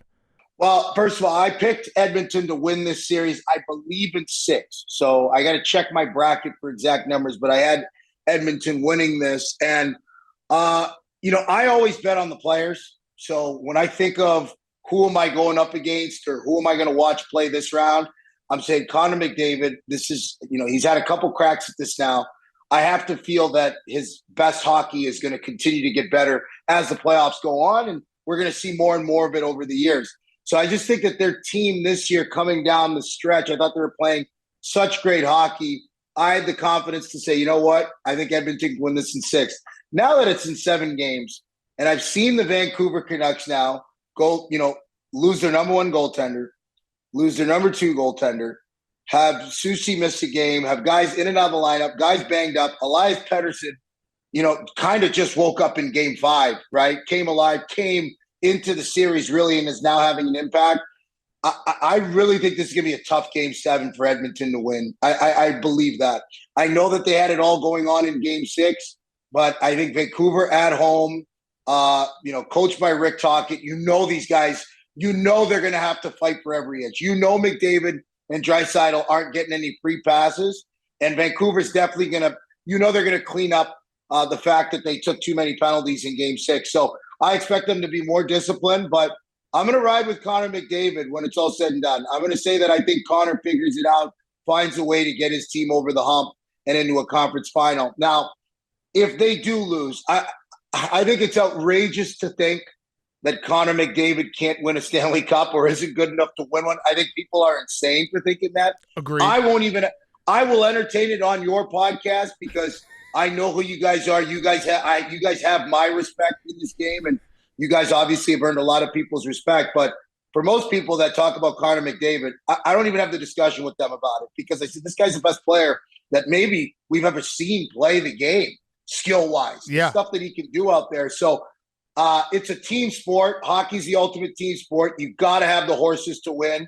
And I still don't think that their team on paper is good enough to win the Stanley Cup this year. But it's not always about what's on paper, right? It's getting bodies healthy and elevating your game at the right time. And I'll speak for myself, but I think I might speak for PFT as well when I say that Connor McDavid is so much fun to watch. He's so good. He's the best player in the sport. We believe all those things, but we wouldn't be doing our job if we didn't latch on to a very easy can't win the big one narrative. I mean, that's like the best thing to do in sports is be like, can't win the big one. Just put it in NBA terms for me. It sounds like he's the NHL version of Chris Paul. Yeah. Can't win the big one. Okay, well, hold on. Whoa. No offense to Chris Paul. Love Chris Paul. Veteran guy, grinded out in the NBA, played at an elite level for a long time. Like, I got nothing bad to say about Chris Paul, but he's not in the same category as Connor McDavid in terms of impact in the sport. Connor McDavid, like, we're talking about putting the all-time greats together, and who is the most talented? Like, Connor McDavid is coming out of that group. Like, there's no one even close that can do the things at top speed that he does night in and night out. Like, guys, if he wants to put up 3-4 points a night, he can. That may not always result in his team winning a hockey game. That's why the Stanley Cup is the hardest trophy to win, right? Is it's not just about an individual taking over a game. I would say this. If the Edmonton Oilers lose in Game 7 and Connor McDavid doesn't show up on the score sheet or doesn't show to have been the best player, one of the best players on the ice, then 100% there's got to be questions asked about why. And I didn't think in Game 6 he shot the puck enough. Yeah, he had 3 assists, but I've seen him be way more aggressive than that. So is he injured? Is he banged up? Is he 100%? I don't know. But we have to see his best game come Game 7 of the season. He has to. And, I give him credit, though. He's been extremely patient. He's been a leader. He's really grown into that role. He hasn't tried to force the envelope. He hasn't tried to do too much. It really looks like he's settling to how he has to play to win in the playoffs. And I think that that's what we have to – the people that know hockey and watch the game, we see those things. So, you can't say that this guy can't win the Stanley Cup. We can. He hasn't. I'm definitely going to because it's fun to say that. And he hasn't. Has Chris Paul's been to a finals, right? He did go to the finals. Yeah. Has Connor McDavid? So, I mean, we can say all these things. He lost to Giannis. Again, we don't want to. Yeah. This hurts me. I like Connor McDavid a lot. I love watching him play hockey. But we wouldn't be doing our job if we didn't say this. And we kind of got you in the argument right there because you started saying, if he doesn't show up in Game 7, we got you. We drug you down to the depths. I don't give any players a free pass. Connor McDavid, at the start of the playoffs, I said, okay, I've seen this guy now 4, 5, 6 years in the playoffs where he's getting 3-4 points a game, but they're still losing. So I'm saying that he's got to make adjustments in his game like Sidney Crosby did. If you watch Sidney Crosby's career, his game changed like 3 different times, man. He reinvented himself and added things to his game. That's why I still believe he's the best all-around player in the game today. But as far as skill and skill set goes, that's Connor McDavid, and he's still learning how to do that. So it's difficult to become a winner in this league it's not just based on you. I think Edmonton has enough pieces, but does he have the team, the full team, to win a championship? I don't think you can put that pressure on him. Listen, he's going to put the pressure on the team. He wants to win. So he's going to say, yeah, Stanley Cup or bust. But when you look at the National Hockey League and teams to win the Cup, Edmonton's team on paper isn't where the Dallas Stars were, even the Vegas Golden Knights, Rangers, or Florida. Doesn't mean they can't win. That's why you have the best player in the world, and you have Leon Draisaitl, because you always have a chance when you have those guys on the ice. So I looked up, should we have the time on ice per game conversation? Yeah, as well? sure. I looked up the time on ice for Connor McDavid. He plays, this year he played 21 minutes, 22 seconds per game. That was his average. Nikola Jokic plays 40 minutes per game in the NBA. That's a lot. Why doesn't Connor McDavid just play more? Patrick Mahomes, I think, took every single full game. offensive snap Full game. for the Chiefs. Full game. In the Super Bowl, definitely. Okay, so let me tell you why. So in football and basketball, you can run out of bounds. So Patrick Mahomes getting chased by a tight end, he's getting chased by a linebacker, he can run out of bounds. He doesn't have to get hit. Where's Connor McDavid going if Zadorov tries to chase him around the ice? He can't go anywhere. It's a good point. And it's a fair point. So I looked up Christian Pulisic minutes per game. He plays usually the entire game in soccer. So wow, yeah, different sport. Yeah, and by the way, 2 out of those 3 sports you named football, basketball, and soccer. Well, I'm going to tell you something right now. In terms of toughness, we're not going to talk about soccer with hockey players. Not taking it away from soccer, but they're not even in the conversation. Football's in the conversation. Different sport, right? A whole lot more players, less players in hockey. Not only that, you can't play the whole game in hockey. Do you know how hard it is to play hockey? 45-second shifts, all out, going 30 miles an hour, blocking shots. Like, it's a different game. So I don't think you can compare Patrick Mahomes to Connor McDavid. Yeah, because he plays the whole time. Right. Maybe in terms of Patrick Mahomes won a lot more championships. That's a good point. In terms of their impact, yes, and their skill set, yes. But as far as like how much they're on the field or on the ice, it's like apples to oranges. Okay, we're done. Yeah. We're done fucking with you. Yeah, welcome to part of my take. That was our pre-interview. You guys are messing with me now. That was our you guys got me pre-interview. warmed up now. I like it. Warmed up. Let's go. You showed some fight. The rings are off. Fucking go. Yeah, speaking of fighting, we're hockey fans. I think we're probably the definition of casuals on this show, but we love watching it, especially playoff hockey. The one thing that I am always missing in playoff hockey is more fighting, and I just had an idea for a rule. Want to get your take on it. What if you just said in the playoffs, each team gets 1 fight per game, and it doesn't get penalized? People, they don't want to fight in the playoffs because they don't want to take a stupid penalty. They want to put themselves in a position where they might get bounced and their season's over because they fought somebody. Why don't we just do 1 fight per game, and it's totally legal? You can do that. Go back, send your guys back to the bench afterwards. Your enforcers skate off the ice. They can come back whenever, but just 1 per game as like a free pass. Leave fighting alone.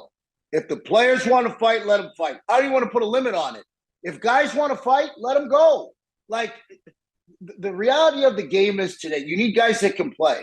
So if you end up going and drafting 22 guys that can play, first rounders that can play in different positions, and they happen to know how to fight, great. You're going to have a really skilled and tough team. It don't mean you're going to win anything.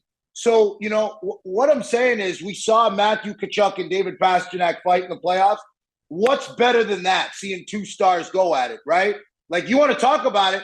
I would have loved to see Kobe and LeBron duke it out in basketball at some point in time, but that was never going to happen because in basketball, they don't let them fight, right? So what I'm saying is hockey has that special element to it that if the star players when they get emotionally engaged, and this is what we love about the Stanley Cup playoffs, is that in other sports, I feel like you can play and not be fully engaged. In hockey, you can't take a shift off. Like, you can't. Like, you could if you lose your focus for 1 second, that can cost you your season, or it can cost you your personal playoff run. You can get hurt, seriously hurt. We've seen guys get hurt. So Stanley Cup playoffs is no joke. And when it comes to fighting, I love to see it in the game at the right time. And now every team usually has maybe 1 guy that can go, a heavyweight guy. I don't mind seeing them go once in a while, but don't put a limit on it. Let the guys go. They want to go, let them go. Okay, I like that. That's even a better idea, yeah. Okay, so we talked about the Oilers Canucks. Waiting for them is the Dallas Stars, who have looked really, really good in these playoffs, especially in the first round. In talking to our hockey guys, Witt and Biz, they both said like the Knights or the Stars could easily win the Stanley Cup. The fact they have to play each other in the first round is crazy. But what is it about the Stars and the way they're playing? Is it just the depth they have and they just can roll out the lines, or what has impressed you with the Stars thus far? Well, what's impressed me the most is let's give Jim Nill credit. I mean, to build this team the way that he's built it, the credit has to start there. And, I started doing media not because I wanted to expose the players. The players are the product. I want to uplift the players and celebrate them.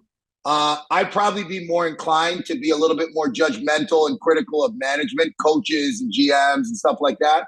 But when I see a GM that has been consistently making his team better every year, and it's been a while Jim Nill's been at it, right? Like to see Dallas, I've seen that team go through some shift overs, some trades. You talk about Radulov and different guys. Nichushkin used to play there. Guys who have come through there, and they've just managed to draft so well, bring in free agents, slot them in at the right place. So I think that this is a team that has been so well built from top to bottom. And Jim Nill deserves a lot of credit. Pete DeBoer, we know how great of a coach he is. So now he's taken those pieces and he's getting the most out of them every night. But more importantly, it's structure, it's discipline, and it's giving everybody a role. Everybody is important on that Dallas Stars team. When you watch them play, everybody's embraced the same way. And it starts with leadership. Jamie Benn has been at it for a long time, and he wants to win. And you can see he's the right leader. You can see him physically, whether he has to step up and score a big goal, he's doing it, but it's their temperament for me. And listen, you have Joe Pavelski, you got Ryan Suter on the back end, you got Jay Ottinger in net, who's in the top 5 goalies. It's just, for me, the main ingredient for them, outside of their veterans, their experience, it's the young players. I mean, Stankoven, Wyatt Johnston, like Steele, like these guys have come in and made a huge difference. Without those guys, they're not in the position that they're in right now. Those guys are bringing a tremendous amount of energy and juice to that team that allows them to sustain that structure and that playing style game in and game out. Like you watch Dallas, they're rarely out of a game. Like when do you ever see them completely out of the game? They're in the mix because they have a great balance of young and veteran players. And it's the right mix, right leadership, and it starts with the management at the top. Dallas they're in a perfect spot right now. I mean, they got to be really, really excited about the opportunity they have. Yeah. They get to rest up a little bit. So sticking out west, actually kind of a bigger picture question for you. Do you think this is as big as hockey's ever been in the history of the sport?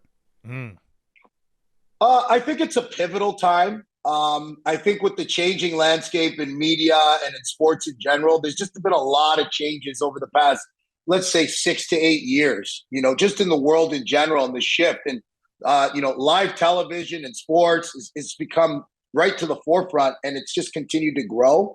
And I think that has opened up a lane for hockey because, in my opinion, since I played the game, hockey is probably the only professional sport that has like an immense amount of room for growth. Like we're just tapping in to what, like people are just discovering our sport in some ways. And it's crazy because there's an immense amount of history there. And that's what people hang their hat on. That's what people want to celebrate is history. And hockey's got a tremendous amount of rich history. So once we get people to just sit down and get to know the game and understand the game, and then, once we get them that little bit of like intrigueness, we have them. We don't lose our fans. Our fans stay. Hockey fans stay. They're loyal fans. So I think that coming over to ESPN has definitely helped using that platform. And we're trying to do the best that we can to grow the game. But make no doubt about it, starts with the players and the product. And starts with guys like Connor McDavid, the Jack Hugheses of the world, all these guys, the Lafrenières, even in net, the goaltender Schuster. It's just, we have so much great talent in the game today, from young guys that are in the mid part of their career to the veterans like Crosby and Ovechkin. It's just a great mix, and it's really entertaining to watch every night. Yeah. So can you explain to us, maybe some people out there that are relatively new to hockey, what is goalie interference and why is it so hard to call? Well, okay, so I get a lot of questions about officiating, and everybody makes a big deal out of it. I was one of those players that I give it to the ref.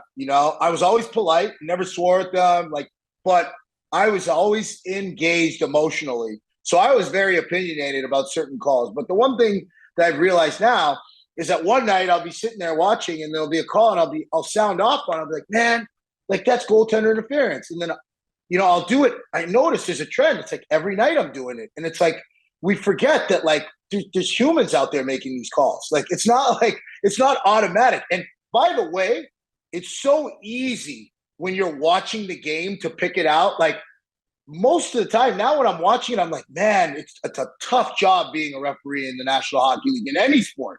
I'm watching the NBA, NFL, like we're really, really tough on the officials. And I think that because we have so many cameras now, we have social media, we can replay, we can break down, slow things down. It just gets more and more. So I try to pick my spots. I think if something's egregiously obvious, I call it out. But most of the time it balances itself out. Like some games you're going to get your power plays, some games you're not. Those games that you're not getting it, you got to work a little bit harder. But the reality is that like we all know as players. I'll give you an example. Vancouver and Edmonton the other night, right? I know we're talking goaltender interference, but Vancouver, Edmonton, I'm watching the game and I see Zadorov, right? Go into the corner and let go of his stick to kind of let the player through so he doesn't have to impede. As he moves his arm up, he grazes him in the head. Guy snaps his head back, gets a penalty. Dakota Joshua, same thing. High stick in front of the net, right? Accidental kind of comes up, boom. But here's what I'm saying. It's like, okay, those are soft calls. I don't want to see those called. But you got to know this in the fucking playoffs. Yeah. You got to have your stick down on the ice. You bring your stick up around anybody's head or shoulders, you're at risk to get called. And in a game 6 or 7, I wouldn't even be taking that risk. Don't make it a judgment call for the refs. And I think that sometimes the players got to be smarter about how they play. And it's not always about going into the corner or like a bat out of hell trying to get the puck. Sometimes you got to be smart and be efficient. Read the clock, understand the timing of the game, and don't put yourself in that position because the refs got to make calls too. Yeah. So, yeah. But goaltender interference, here's what I say. I watched Connor McDavid last night. He cuts back and he kind of goes in behind the defenseman to try to screen.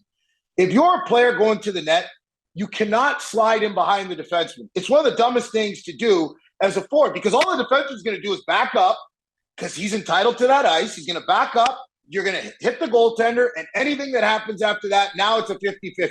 Yeah. Now you don't know. Like now, so you got to stay above the blue paint. If you're a player, and stay out of the crease. Yeah. Like, do not get in the crease. Once you're in the crease, whether you're pushed in, doesn't matter. It's a judgment call for the ref. And then I'm not going to argue with the ref whether he thinks it's goaltender interference or not. You go to the net. You got to go to the net hard. You got to be responsible for your body. And guys are so smart. They're so good at selling calls and, selling when somebody hits them. It's just a difficult time to be a referee. So, it's a gray line, but I always say you can't touch the goaltenders. We have some of the best goaltenders in the league. They got to be able to make the save.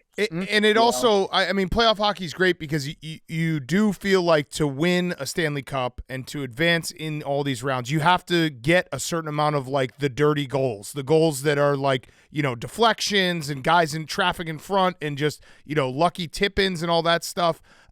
So it's so much fun to watch, and then you do get those 50-50 calls.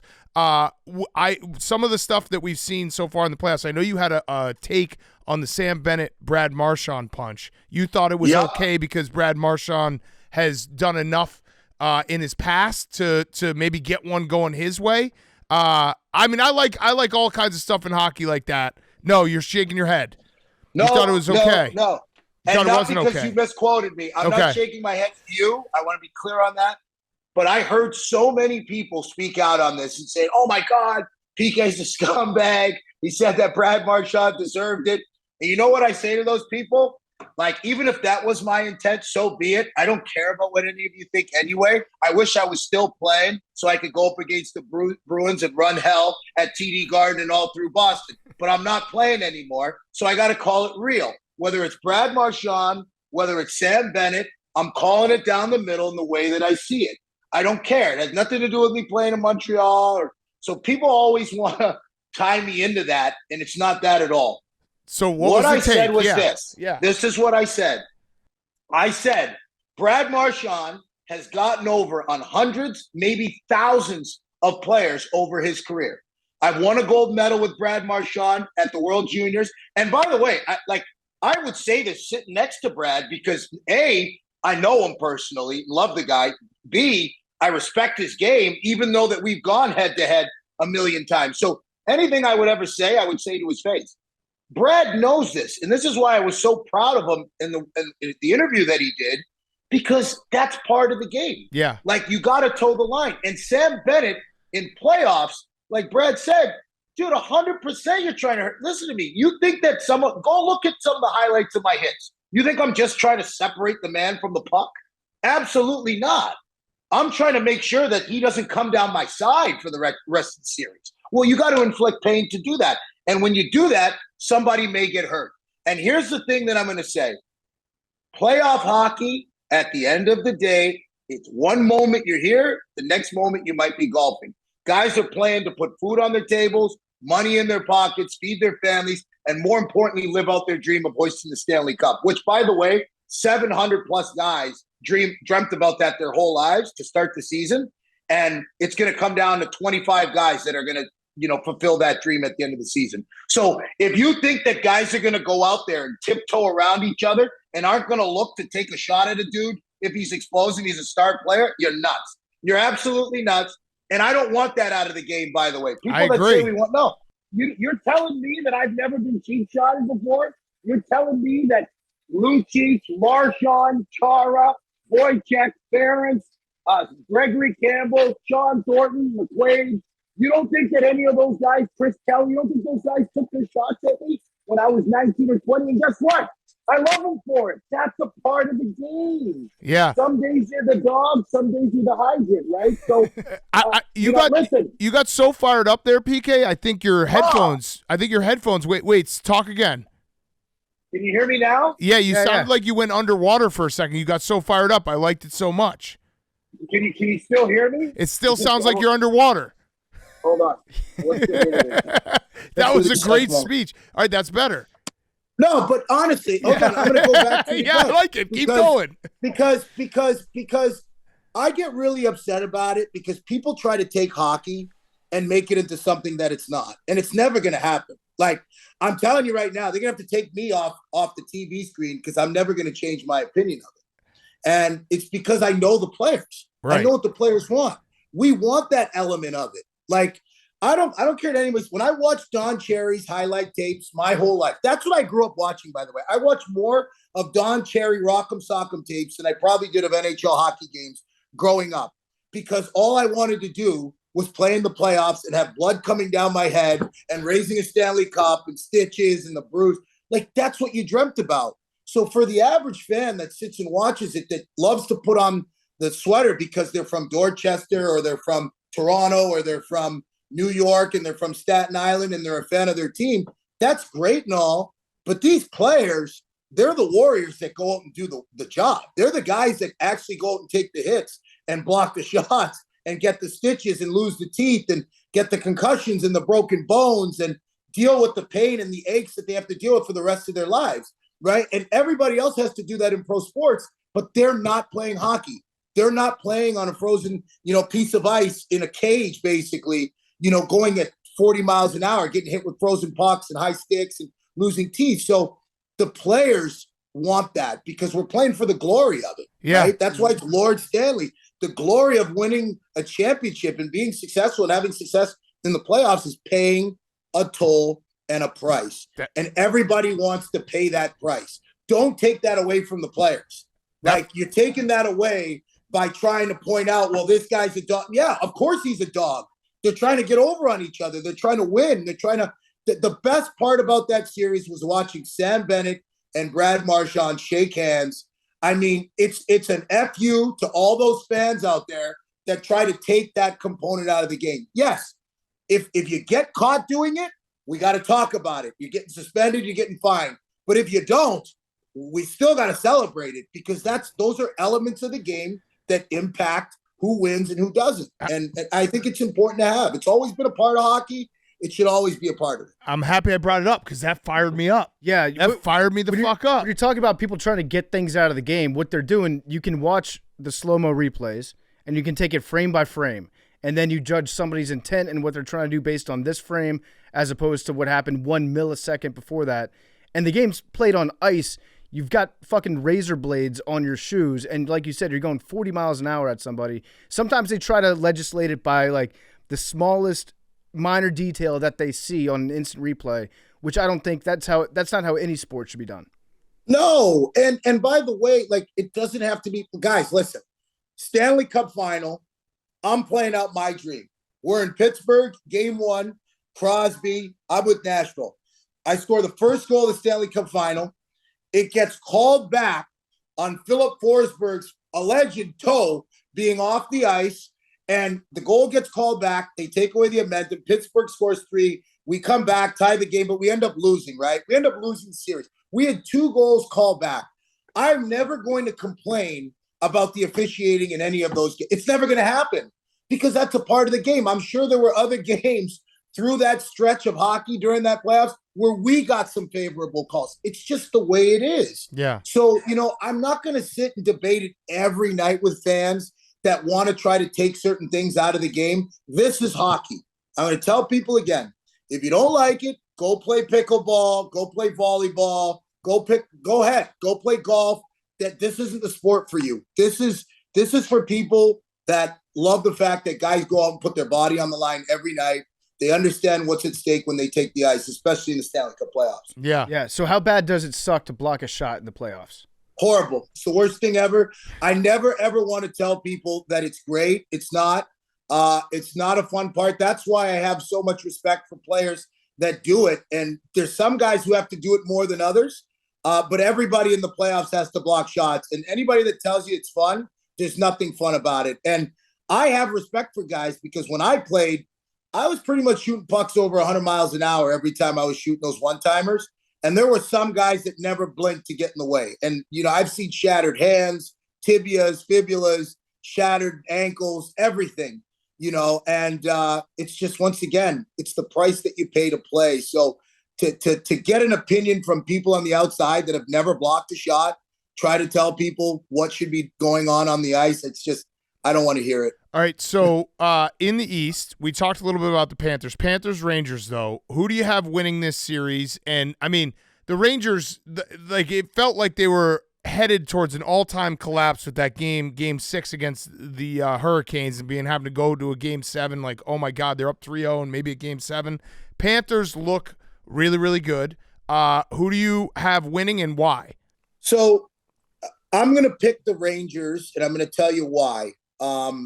I have to get into this explanation because it's detailed and it's very, very important because it lines up the perspective of the series of things to look for. I watched a game earlier this year. I was away on vacation and it was between Florida and the Rangers. And Barkov, I think, was missing from that game. I think Florida had Barkov missing. Maybe Forsling was missing. The game ended up going into overtime. Rangers ended up winning in overtime or shootout. And I watched that game, and after the game, the first thing that I said was, Florida Panthers were the better team. Like, I thought they were the better team. They controlled play. They shrunk the ice. And the Rangers are going to have to be a whole lot tougher if they see Florida in the playoffs. And I'm sitting here now watching a Rangers team that has battled through adversity, that has shown that their power play and special teams can get the job done. They've also shown that Artemi Panarin is hungry for the moment, not looking to shy away from it. Mika Zibanejad has shown up when they've needed him to show up. He doesn't need to be Mika Zibanejad of when he was 23, 24 and dancing around the ice every shift, but he's got to be there to facilitate, which he's done. They've gotten secondary scoring, Barkley, Goudreau, that's up. Their defense. This is where I want to talk about it. The Rangers have a deep pairing of Lindgren and Fox that has done very, very well. It'll be interesting to see what they do with their back end because this series is going to be just as much about matchups as any other series. I don't think the Carolina series and the Washington series was as important for the Rangers and for Florida to match up. Probably more important for the Rangers than Florida. Florida just kind of plays the same style. But for the Rangers, matchups are going to be key because if you got Barkov and Matthew Tkachuk on a different line, I know Peter Laviolette likes to have Lindgren and Fox against the smaller, speedier guys. That's what they did in Carolina. They had Gensel and Jarvis against, right? They had Lindgren and Fox matched up against those guys. So now he may have to change that up. And once you start changing up those matchups, it's all matchups now. And I think that that's going to be the game within the game. I think that home ice is going to matter, who gets the last change at different moments. But make no doubt about it, to simplify it, this series is going to be played in the corners and in front of the net. The Florida Panthers are going to take what rink the Rangers have been playing on for the past 2 rounds. It probably feels like an Olympic-sized rink, and they're going to shrink it to like a backyard rink. And they're going to make it feel that way. And that's what Florida does. And if they do that to the Rangers and they're able to do that for an extended period of time, the Rangers will be in trouble. But if the Rangers can play their game, move pucks, break out clean, attack through the neutral zone, draw penalties, play that wide open style that we've seen them play, and they can grind it out, but they're at their best when they're attacking and their transition game is quick and they 3/4 ice the shit out of you, on the ice. Every turnover is back up. They don't dust it off. They're not going D to D. It's right back up to the forwards, and they're right back at you. If they play that game, they will have a ton of success. And I hope they do. I'm pulling for the Rangers. I'm 93, 30 years. I want to see it happen. This team's played good hockey all year. I've watched them closely. I want to see them do it. But the Florida Panthers, they're going to look to get that game going. And if they do, the Rangers could be in trouble. So what do the Panthers have to do exactly to counteract what Laviolette's going to be doing with the Rangers? How do they counteract his chess move? Well, Florida's going to play their game. So the same game that you saw them play against Florida against not Florida, Boston, the same game that you saw them play in the first 2 rounds, they're going to be playing that same game against the Rangers. But there's going to be an emphasis on being physical on the Rangers' defense because this is where I think it's going to be tough for the Rangers. Carolina, in my opinion, didn't have enough skill up front to put the puck in the right places and make enough plays in tight to put enough duress on the Rangers. They had spurts of it, but they couldn't sustain it. You need to sustain it and have that timely pressure. Like Boston's structure gave Florida a little bit more trouble, but Florida didn't see their best game in that series. They were still like up and down, teetering. You're going to see the best Florida Panthers in this conference final. And, if you're the New York Rangers, I don't think you're going to expect, getting goals scored, from the goal line and behind the goal line on Bobrovsky. I don't see that happening too often, if at all. So they're going to have to earn everything they get. And, but for the Rangers, a big key is going to be attacking Florida's defense. I mean, Mikolaj's got to step up and play. This is a guy that played for them. They know him well. They have to continue to attack him, Kulikov, and Florida's defense. You got to make it difficult on those guys because they're not as skilled as the Rangers players. They're not. So you got to make it difficult on them. You got to grind them, wear them down. But I think that the Florida Panthers, to have success against the Rangers, they're going to have to shrink that ice, which means a solid forecheck. F3's got to be above. They can't be giving up odd man rushes, and their D got to be active. We saw what happened when Carolina's D got active against the Rangers. It gave them trouble. So once Brady Shea and Orlov started getting involved in the attack,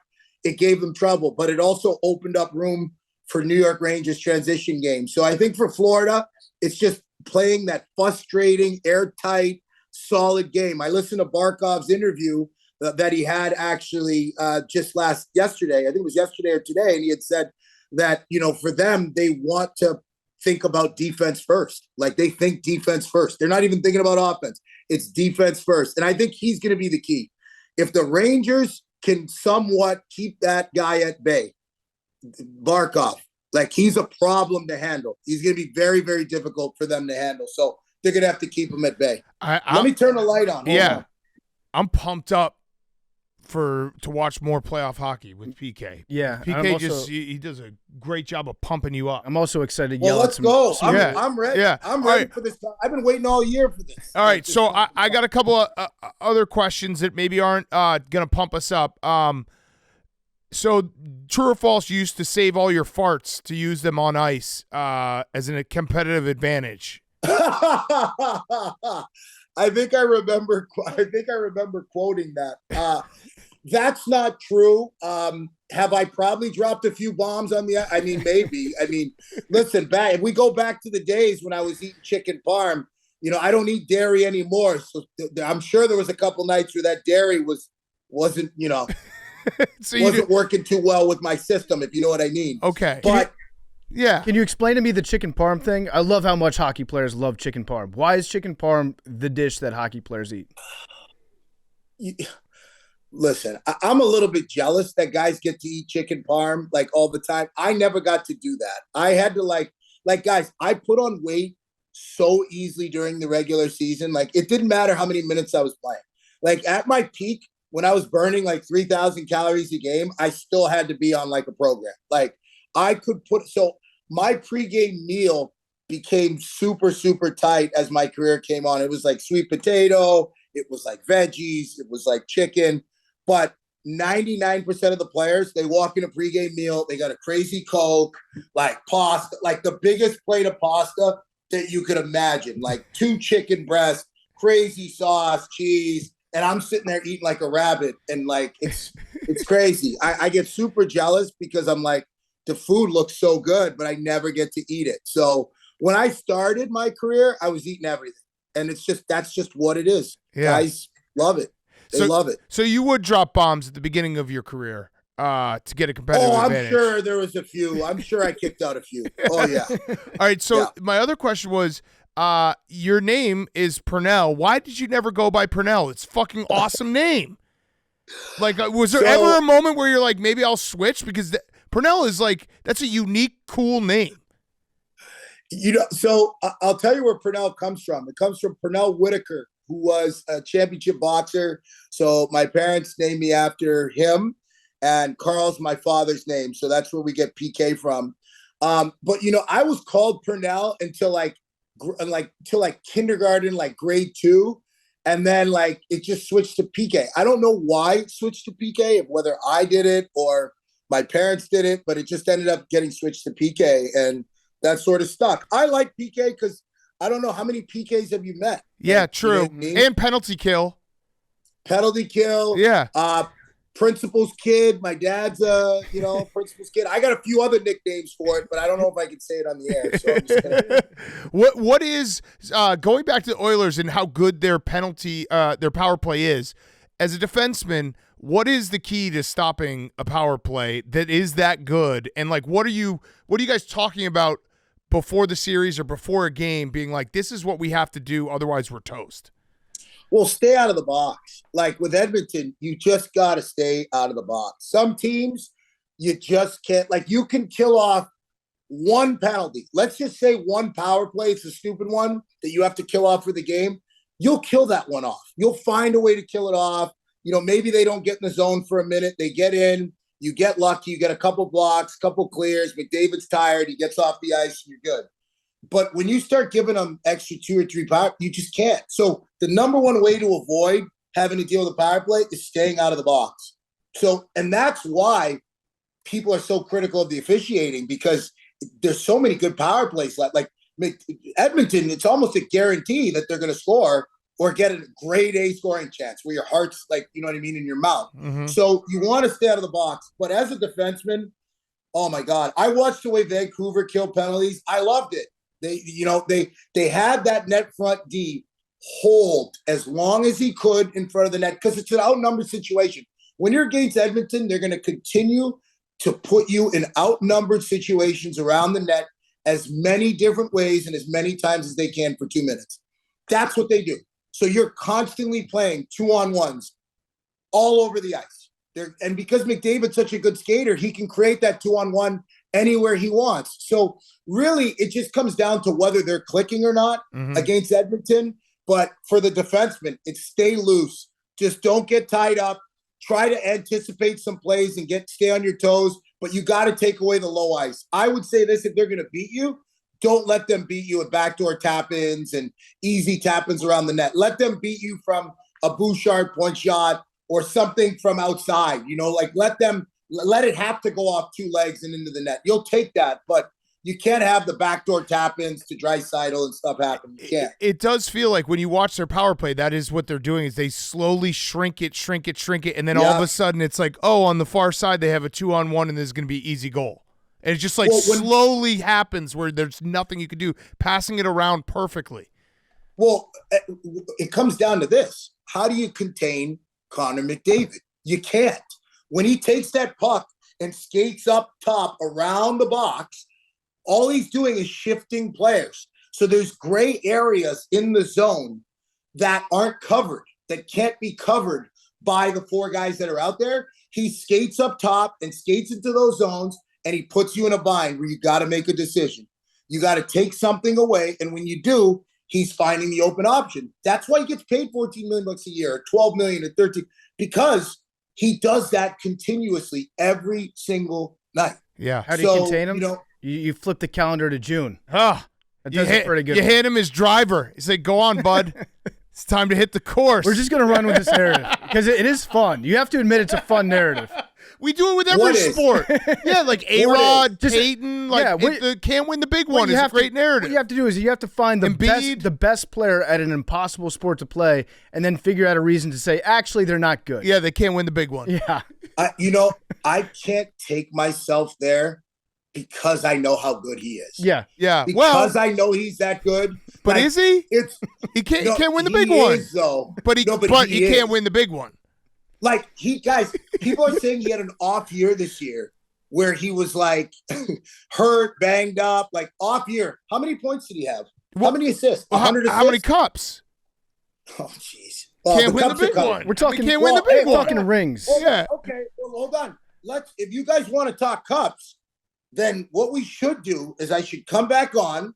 We should look at Connor McDavid. How many years has he played? 8, 9 years in the league? Mm-hmm. Okay, let's look at the 8, 9 years. Let's look at the teams he's played on. And then we'll have a discussion on roster acquisitions, trades, drafting. Let's have a conversation. No, I know. PK, we could do the whole thing right now. You ready? Here we go. All right.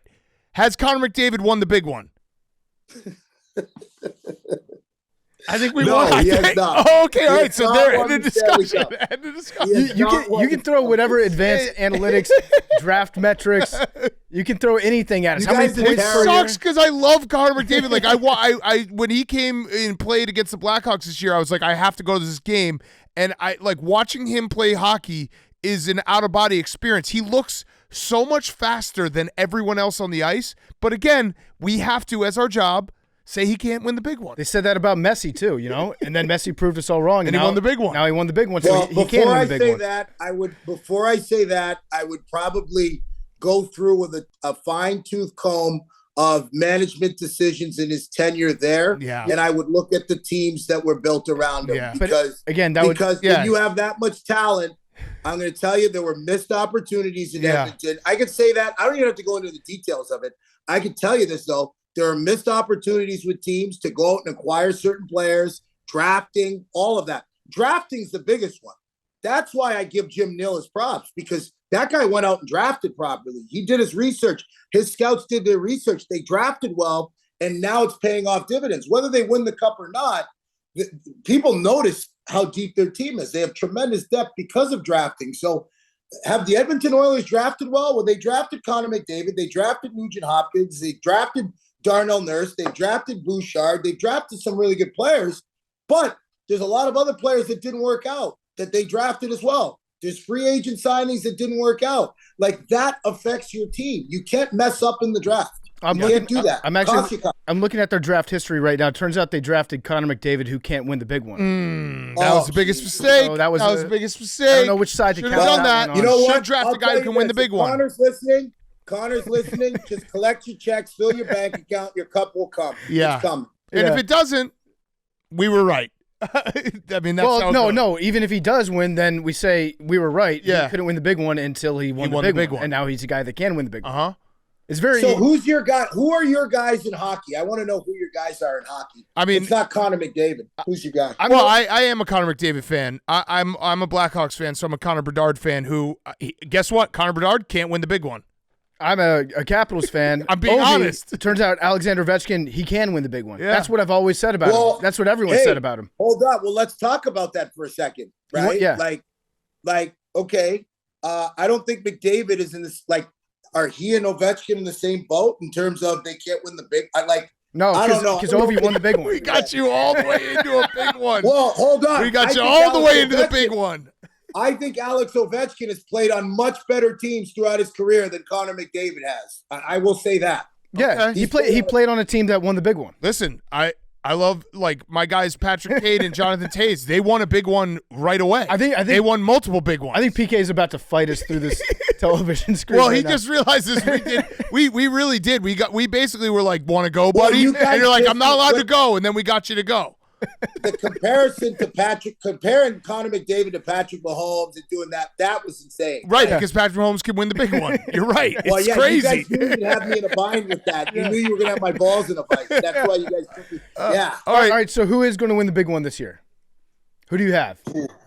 Well, I had Vegas winning it all. I had Vegas winning it all. Same. I took a risk. I know I could have went with somebody out of the East, and my pick probably would have lasted a little bit longer. But I went with Vegas because I just felt that, like, on paper, to have that many, like, players, that depth, like, I'm going to take a chance that they're going to figure it out. And they just didn't. They have 9 guys who had to get off-season surgery. They just weren't able to get their game going and get to 100%. So, which happens. They'll be back.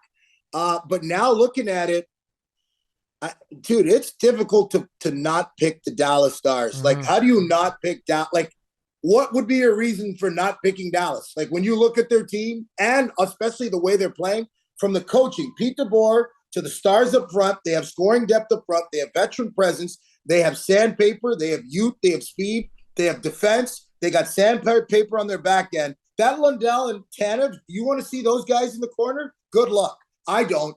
Jake Ottinger, if he plays out of his mind or plays 80% of what he's capable of, the Dallas Stars are going to be in every game and have a chance to win. So really, it's going to be about how are the Dallas Stars, if they make it to the Stanley Cup final, going to match up against any team coming out of the East? And that's the question you have to look for. Yeah. You know, I don't know, man. It's hard to pick. It would be easy to pick a Dallas, but I think the winner could be coming out of the East this year. That's what I think. All right. Okay. All right. So I have one last question for you, PK. This has been awesome. We'd love to have you back anytime. It's a Roback question, RHOBACK.com, promo code TAKE. 20% off your first purchase. Q-zips, polos, hoodies, joggers, shorts. Roback.com, promo code TAKE. Without giving anything away because it hasn't been released yet, how was your walk with Frank? Because Frank is our guy. He's a legend. I heard there's maybe some old tweets that were brought up because obviously Frank's a diehard season ticket holder for the Devils. How'd it go from your perspective, though? First of all, God bless Frank. He's the best. You know, for people that are fans of his, that listen to him, watch him, follow him on Instagram, this guy in person is 100 times better than whatever you would think. He's just salt of the earth, just a great guy, passionate guy about sports. I was a little bit disappointed with Frank when I first got there because he was so nice and so polite. And I'm like, Frank, I didn't come on this walk for you to, like, you know what I mean? Treat me nicely here. Like, keep it real. Yeah. And then he kept it real. We got into some of the tweets, but it was a fantastic day. And I think it's great. I think it's awesome what he's doing. Yeah. It is. I really do. I love what he's doing. And I just hope that I get invited on another walk, but I think people will love it. We got into some hockey stuff. We talked Devils a little bit. We spoke about the greatest goaltender of all time. You know, it's funny when you start throwing out sports stuff, though. When I start throwing questions his way, now all of a sudden Frank the Tank comes out, and we had a lot of fun. So look out for that one. It was a good one. That's awesome. Like, All right, maybe get him on skates next time. Yeah. Put him out on the ice. Yeah, let's do that. But Yeah, and we got to do this more, boys. Yes. I got to get back on here. Let's go. yeah, we Yeah, gotta come out to Chicago. We'll show you what a real sport looks like. We got a full basketball court here. We got lacrosse. Hey, well, listen, if I come out to Chicago, it's been a while too. We got to step out on the town for a night too, and maybe have a couple barley sandwiches. I'm a tequila guy, so Done. as long as there's tequila, Yeah. Remember, dude, I'm not playing now. So, Yeah. hey, Get you some Let's Malort go. going. Yeah, let's do it. But yeah, this has been awesome. We'd love to have you back on, and you got us fired up about hockey. And thanks so much, PK. Appreciate it, man. no problem. And cheers to Connor McDavid winning the big one. There we go. see. We'll We'll see. have you on when he does, which will be never. Thanks, boys. All right, Thank you, guys. see you, PK. Thanks, man. PK was brought to you by Pardon My Cheesesteak. Pardon My Cheesesteak is a pickup and delivery only restaurant that brings you craveable cheesesteaks, tenders, loaded fries, desserts. You got lunch, dinner, late night. They have an expanded menu with regular cheesesteaks, Chipotle chicken, buffalo chicken, chicken bacon ranch. You can get the Big Cat combo, get your cheesesteak of choice, fries, and a drink, or get the Max Special, 2 sodas at participating locations. With more than 1,500 locations nationwide, find a Part of My Cheesesteak near you. Order yours now on Uber Eats. And now, here's Mr. Bing Bong, Jerry O'Connell. Okay, we now welcome on one of our favorite guests in the entire world, one of our best friends, but it's under tough circumstances because the man in front of us right now, Jerry O'Connell, the legend Jerry O'Connell, I don't think anyone has ever talked more shit before a Game 7 about the next series than JOC did today to Hank. So we had to have him on to maybe explain what's going through his head as his Bing Bong Knicks get bounced from the playoffs in 7 by the Pacers. Yeah, tough, guys. It was, they fought hard. They made it to Game 7. It's been an incredible season. So many injuries. It was a lot of fun. Would I have loved for it to be, Mr. Bing Bong versus Hank? I mean, yeah, I think everybody was rooting for that. I do got to thank all the AWLs. I have never had so much social media traction as I have had. I went to go, I have a busy life. I got kids. I'm here at my kids' volleyball practice. I got things to do. I have responsibilities. And I was washing my car and I was like, I got him before this game. Just give it to cocky Hank.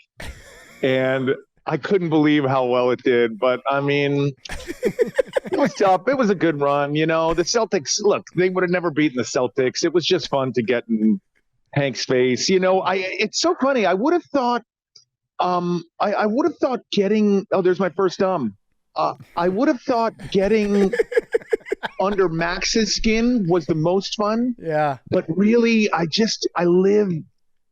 live to get under Hank's skin. He's just such a complicated.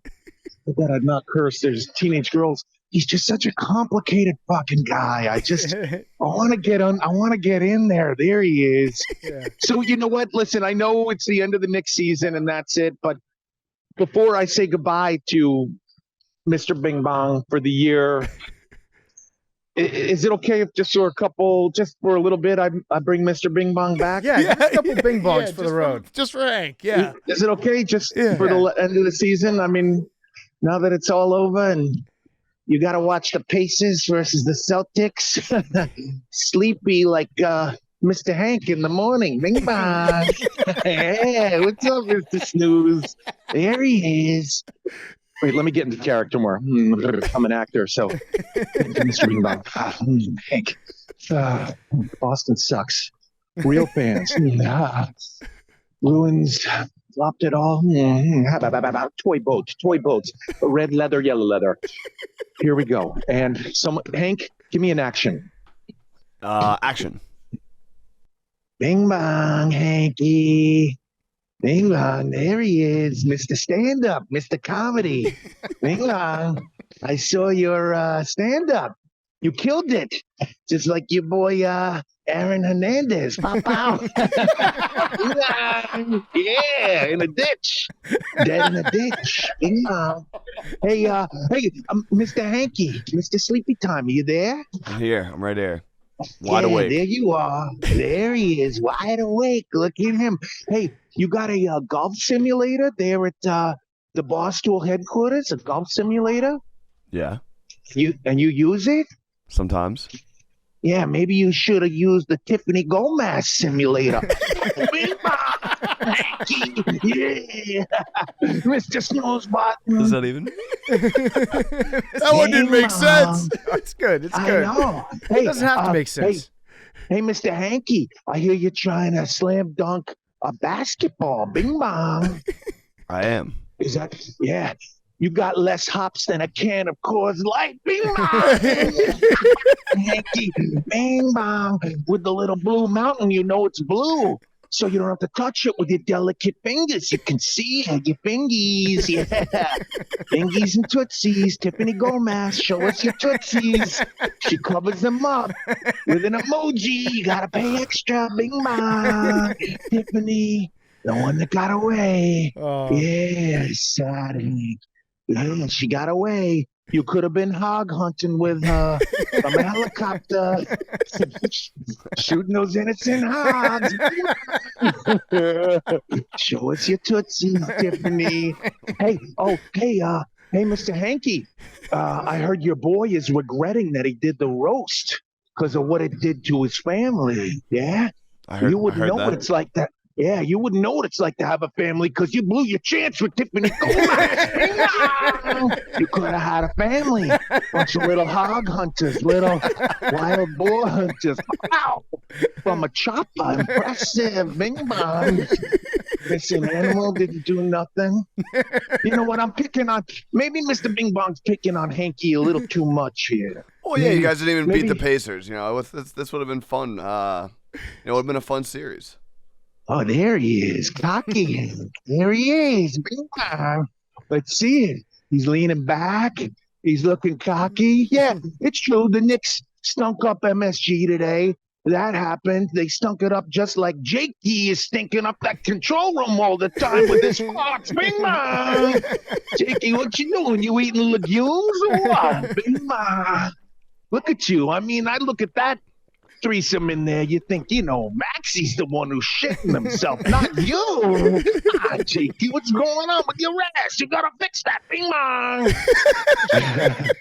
Oh, Mr. Bing Bong.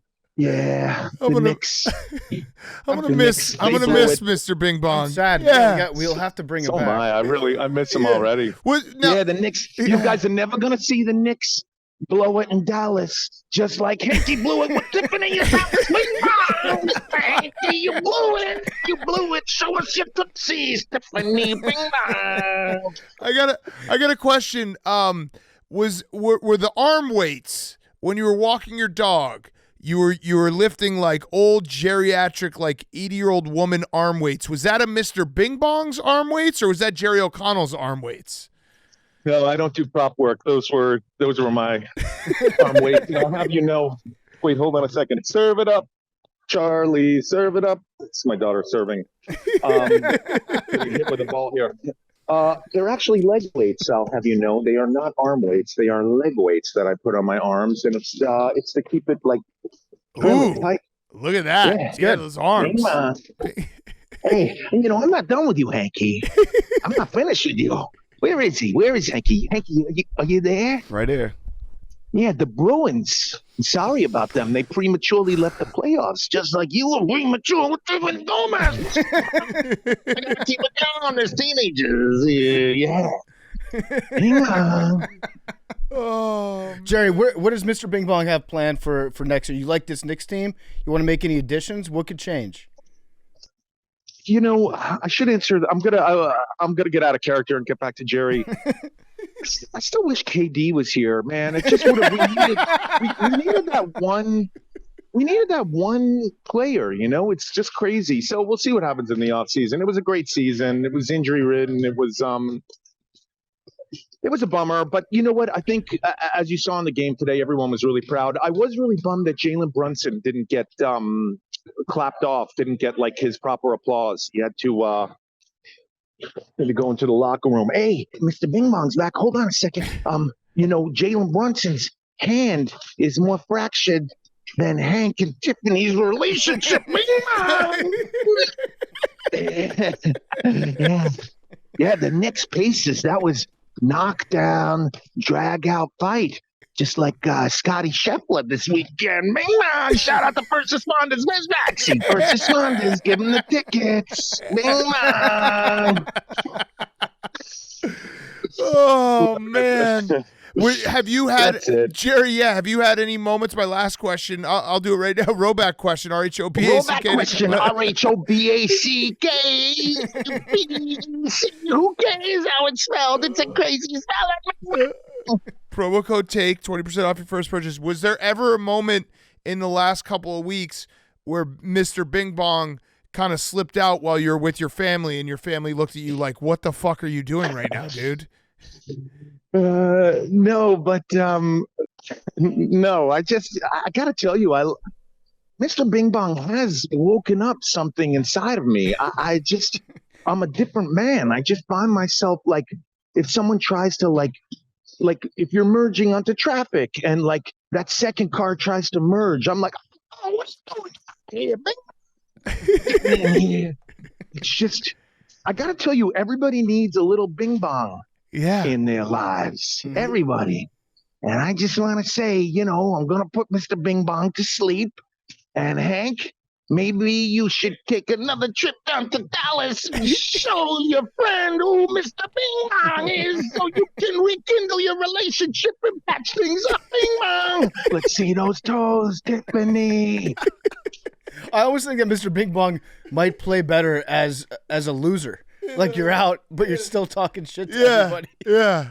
I am a loser. What do you want? I'm like cowering in a corner of a teenage girls' volleyball gym. I'm going to lie to my whole family. I have to change into my Knicks jersey every time I come onto your podcast and go back into my Apollo. I mean, what do you want? Yeah, Mr. Bing Bong is a loser. All right. Well, Jerry, we love Mr. Bing Bong. It's been a great playoffs with you. Any last words for Hank or Max? No, good luck in the postseason, Hank. I mean, I guess we're all getting ready for tonight's game. I haven't even looked at the score. Have they started playing yet? Yeah, it's halftime. What's the score? 53-38 Nuggets. Yeah. So, I mean, look, I mean, I understand fan bases and all that stuff, but look, this is a football podcast. And let's get to Grit Week. You know what I'm saying? Yeah. Let's get to Grit Week. It's over. Hear all of Hank's hot Celtic sticks. Oh, let's hear those hot Celtic sticks, Hanky. Yeah. By the way, Jerry, we have not planned Grit Week yet, but we've had some preliminary planning. There's maybe a chance that you'll be on the RV with us for a little bit. That would be so much. That would be so much fun. And if you do come out to like Oxnard or whatever to come see the Cowboys or the Rams practice out here in Thousand Oaks, I know you guys are always looking for a place to watch Hard Knocks. Come over to my house. We'll watch it. Unless my wife is there and it's 90 Day Fiancé night, then we have to watch 90 Day Fiancé. Sorry. But like today, it was really tough. We were watching Hacks, which is a great show. It's a really wonderful show streaming about a female comedian and a younger female comedian, and it's very funny. So I got 2 quarters of the next game, but I was watching it with my wife, and it was a really good game. I highly suggest it if you're looking for something to watch with the family. It's fun. A lot of fun, strong females in that. All right, Jerry. We have to do Hard Knocks with you. Yeah, we'll do Hard Knocks. We'll do Hard Knocks. We'll figure out a way. Yeah, we'll build a whole trip around Hard Knocks with Jerry. All right. One last time, Hanky. Yeah. And you know what? I want to hear Hanky say it. It feels so good to say it, Hanky. Say it. Bing Bong.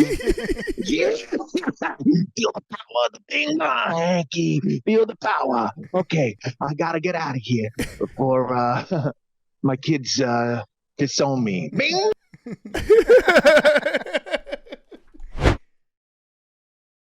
Jerry was brought to you by Chevy. As everyone knows, this is a Chevy truck podcast. The greatest trucks ever built and our good friends at Chevy have been a big part of My Take story. They helped us dig the biggest hole ever dug in Ohio during Grit Week. The Silverado partners with us every year to give college fullbacks all the rightful recognition that they deserve with the Lowman Award. And they have sponsored our nonstop cross-country trip to the Super Bowl in L.A. behind the wheel of a Chevy Silverado. Silverado's been part of it all. Chevy Silverado, longtime awesome partner of the show. It's a truck with commanding, unstoppable grit, legendary capability, and dependability too. I love Chevy. I personally own a Chevy. I've driven a Silverado. The Silverado is the best truck in the world. You guys are going to love it. It's almost tailgate season. If you're tailgating, you should be doing it in a Chevy Silverado. So find out for yourself. Like so many other AWLs, head to Chevy.com to check out all the Chevy truck grit and build your own Silverado. For do-it-yourself projects to road trips, off-road adventures, tailgates, whatever your thing is, it all starts with a Chevy truck. Okay, let's finish up. I have a quick Monday reading for us. We should have talked about it. It came late, I believe, Thursday night or maybe Friday. You know what? I'll read it, and you guys tell me who wrote this. Okay. Congratulations to Stephen Curry on winning his second PBWA Magic Johnson. Oh, there it is. A Magic Johnson Award, honoring a player who displays cooperation and grace in dealing with the media and fans both on and off the court. By the way, Steph Curry, I had fun hanging out with your mom last night at the Sparks home opener. Oh. Magic is... Was that like a test to see how he handles the media? Dude, in that situation? He's so like sweet and sincere. How can you say that part? I had fun hanging out with your mom. That was like a Marlins man tweet. Oh my God. Is mom still single? I believe so. Magic had a lot of fun hanging out with her. By the way, Steph Curry, I had fun hanging out with your mom last night at the Sparks home opener. Is there any person, any public figure, I'm going to be very delicate with how I say this. Okay. Any public figure in America that you would less like to see that tweet from than Magic Johnson about your mom? Does Nikki Smokes count as public? No, public, not pubic. Yeah. Magic Johnson would be a tough one. That'd be a really tough one. Would be a tough one. It'd be a tough one. Yeah, I think that's. Yeah, probably, I think that's yeah, it. I think it's got to be Magic. I also had. I didn't even read this article, but we can just read a headline and just go off of it. The New York Post posted something called "The Gouda Bad and Ugly." NYC law student addicted to cheese went to nearly $6,000 per week rehab. Yeah, that's good. That's good. Going to cheese rehab. Cheese rehab. Yeah, what is cheese rehab? I don't know. The treadmill? Max, have you gotten your cheese, by the way? I've not. Okay. Oh, Max, speaking of cheese. Oh, yeah. We have something in here for Grater? you. The grater. Or the slicer? This is a bad, this bad boy is industrial strength cheese and meat slicer. Is it actually in here? Yeah, it's this right there. giant box right here. Why don't you come open it? Should we open it? All right. Yeah, open it up. By the way, I do owe Max my ping pong ball. Terrible shooting by me. We're done with that. No longer going to give up. This is last week? Yeah, this is the last week. I have a story. I'm not sure if I should share it on the podcast, though. Okay. I guess give it a try. We'll take it for a spin. You guys ever sleepwalk? Yeah, all the time. Hank, you ever sleepwalk? It's a weird sensation. Sleep talk. Yeah, you do sleep talk. You sleep a lot. Yeah. If Hank's walked into sleep, he'd be in great shape. Are you asleep right now? No. Okay. All right, so Friday night. Imagine if Hank was like, yeah, actually. Friday night, I stayed in a hotel. Okay. I'm in D.C., right? And I go to bed at about, I think, 12:30, 1 a.m. Couple cocktails? I had a couple cocktails, nothing big, nothing too serious. But I wake up and I find myself in the hallway of my hotel. Yep. In my underwear. And nothing but my underwear. Mm-hmm. And then I have to figure out where I am, what I'm doing there. Yep. I go to my door. I obviously don't have my key on me to get back in. So I have to walk down to the lobby. I'm on the first floor. I poke my head around the corner, and I ask the people in the lobby, hey, I locked myself out of my room. They're like, no problem. They get the whatever, custodian or maintenance custodian, guy. yeah. Maintenance guy. Did they just make you a new key? Yeah, what are you talking about? No, he has a master key. Okay. So But they could have just given you another key. Well, I didn't staying in like a bed and breakfast with old school keys? No, it was like a master, like the thing that he held up opened every door. The custodian key. Yeah, the master electronic key. Yeah. So he takes me back, and the reason I didn't go to the front desk was because I'm in my underwear. I didn't want to like be down at the front desk in my underwear. So I got it. The guy walks me back, lets me into my hotel room. I thank him. I apologize. I go back to sleep. 2 hours later, I wake up, and I'm in the hallway again. Oh no! In my underwear. You got to lock yourself in. And I'm locked out of my hotel room for the second time in about 3 hours. Damn. And I'm like, what the hell is going on right now? I have to do the exact same thing and walk down and be like, hey, I did it again. They get the custodian, and he walks me back, and he's like, so a second time? What's going on? I was like, I have no idea. And then I got back in, and when I went back in the second time, I latched the door, did the deadbolt. Yes. That whole thing. Both times I think I was trying to find the bathroom because I had to go pee. Ah. And I just went out that makes sense. the front door of my hotel. Have you sleptwalked before? Yeah, but it's been years. Yeah. So I sleepwalk usually when I'm very overtired. I've done that once. I lock the door every time I go to a hotel room for that exact reason. I'm gonna start doing that. Yeah. It's gotten better. It used to be like I would end up like in different parts of my house. Now it's more just like I get up and I like kind of walk around and like just mumble. Yeah. My wife's like, "What are you doing?" She said that I will talk about especially during football season when we don't sleep. I'll be talking about games and stuff. But yeah, it's a weird feeling. It might be from lack of sleep. I is. didn't sleep a lot on Wednesday or Thursday night. Yeah. Always when I don't sleep, I talk a lot, and then every now I walk probably once every couple months. Yeah, the first time I woke up in the hallway, I was standing at my door, looking at my door, and as you're fading back into consciousness, yeah, I'm trying to figure out what to do. I start knocking on my own hotel door. Yeah. I was like, "Please let me in."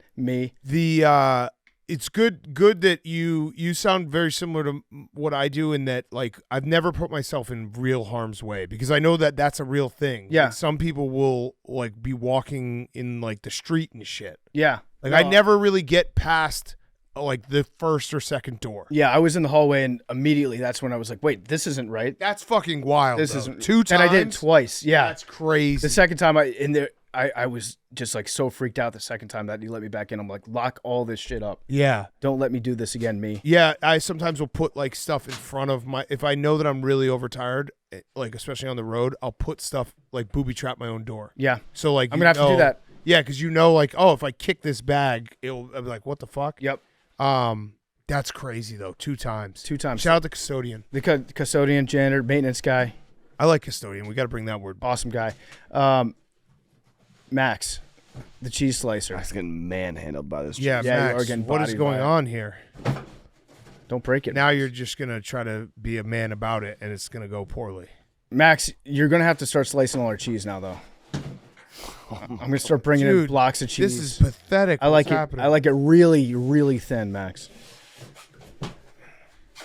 This thing is crazy. Look at this thing. Let's go. Don't cut your finger off with that.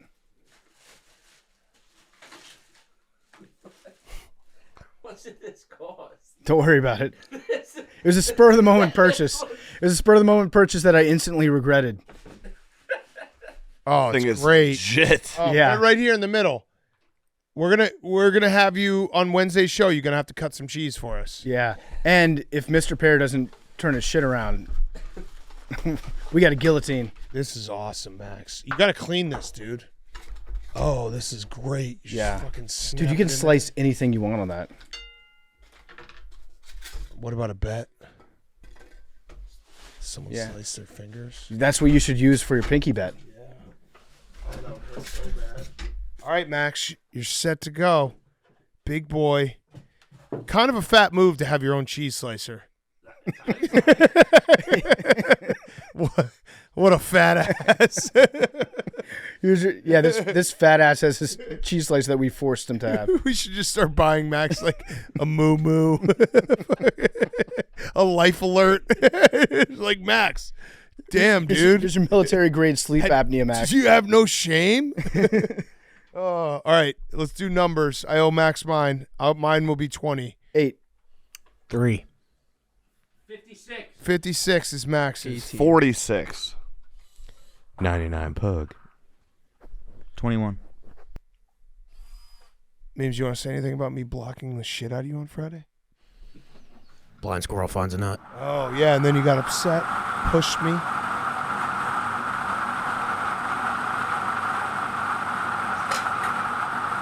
$78. Whoa. Love you guys. What was that? What was that? What were you pointing at, Max?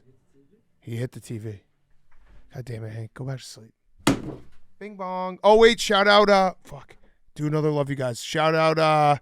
Oh, shit. Jerry. We finished taping with Jerry, and we were watching the Nuggets-Wolves game, eating dinner, and he's like, hey, can I come back on? I was like, no, Jerry. He's like, I forgot one thing. I was like, just tell me, Jerry, and I'll say it. Shout out Ryan. Shout out Ryan. Love you guys.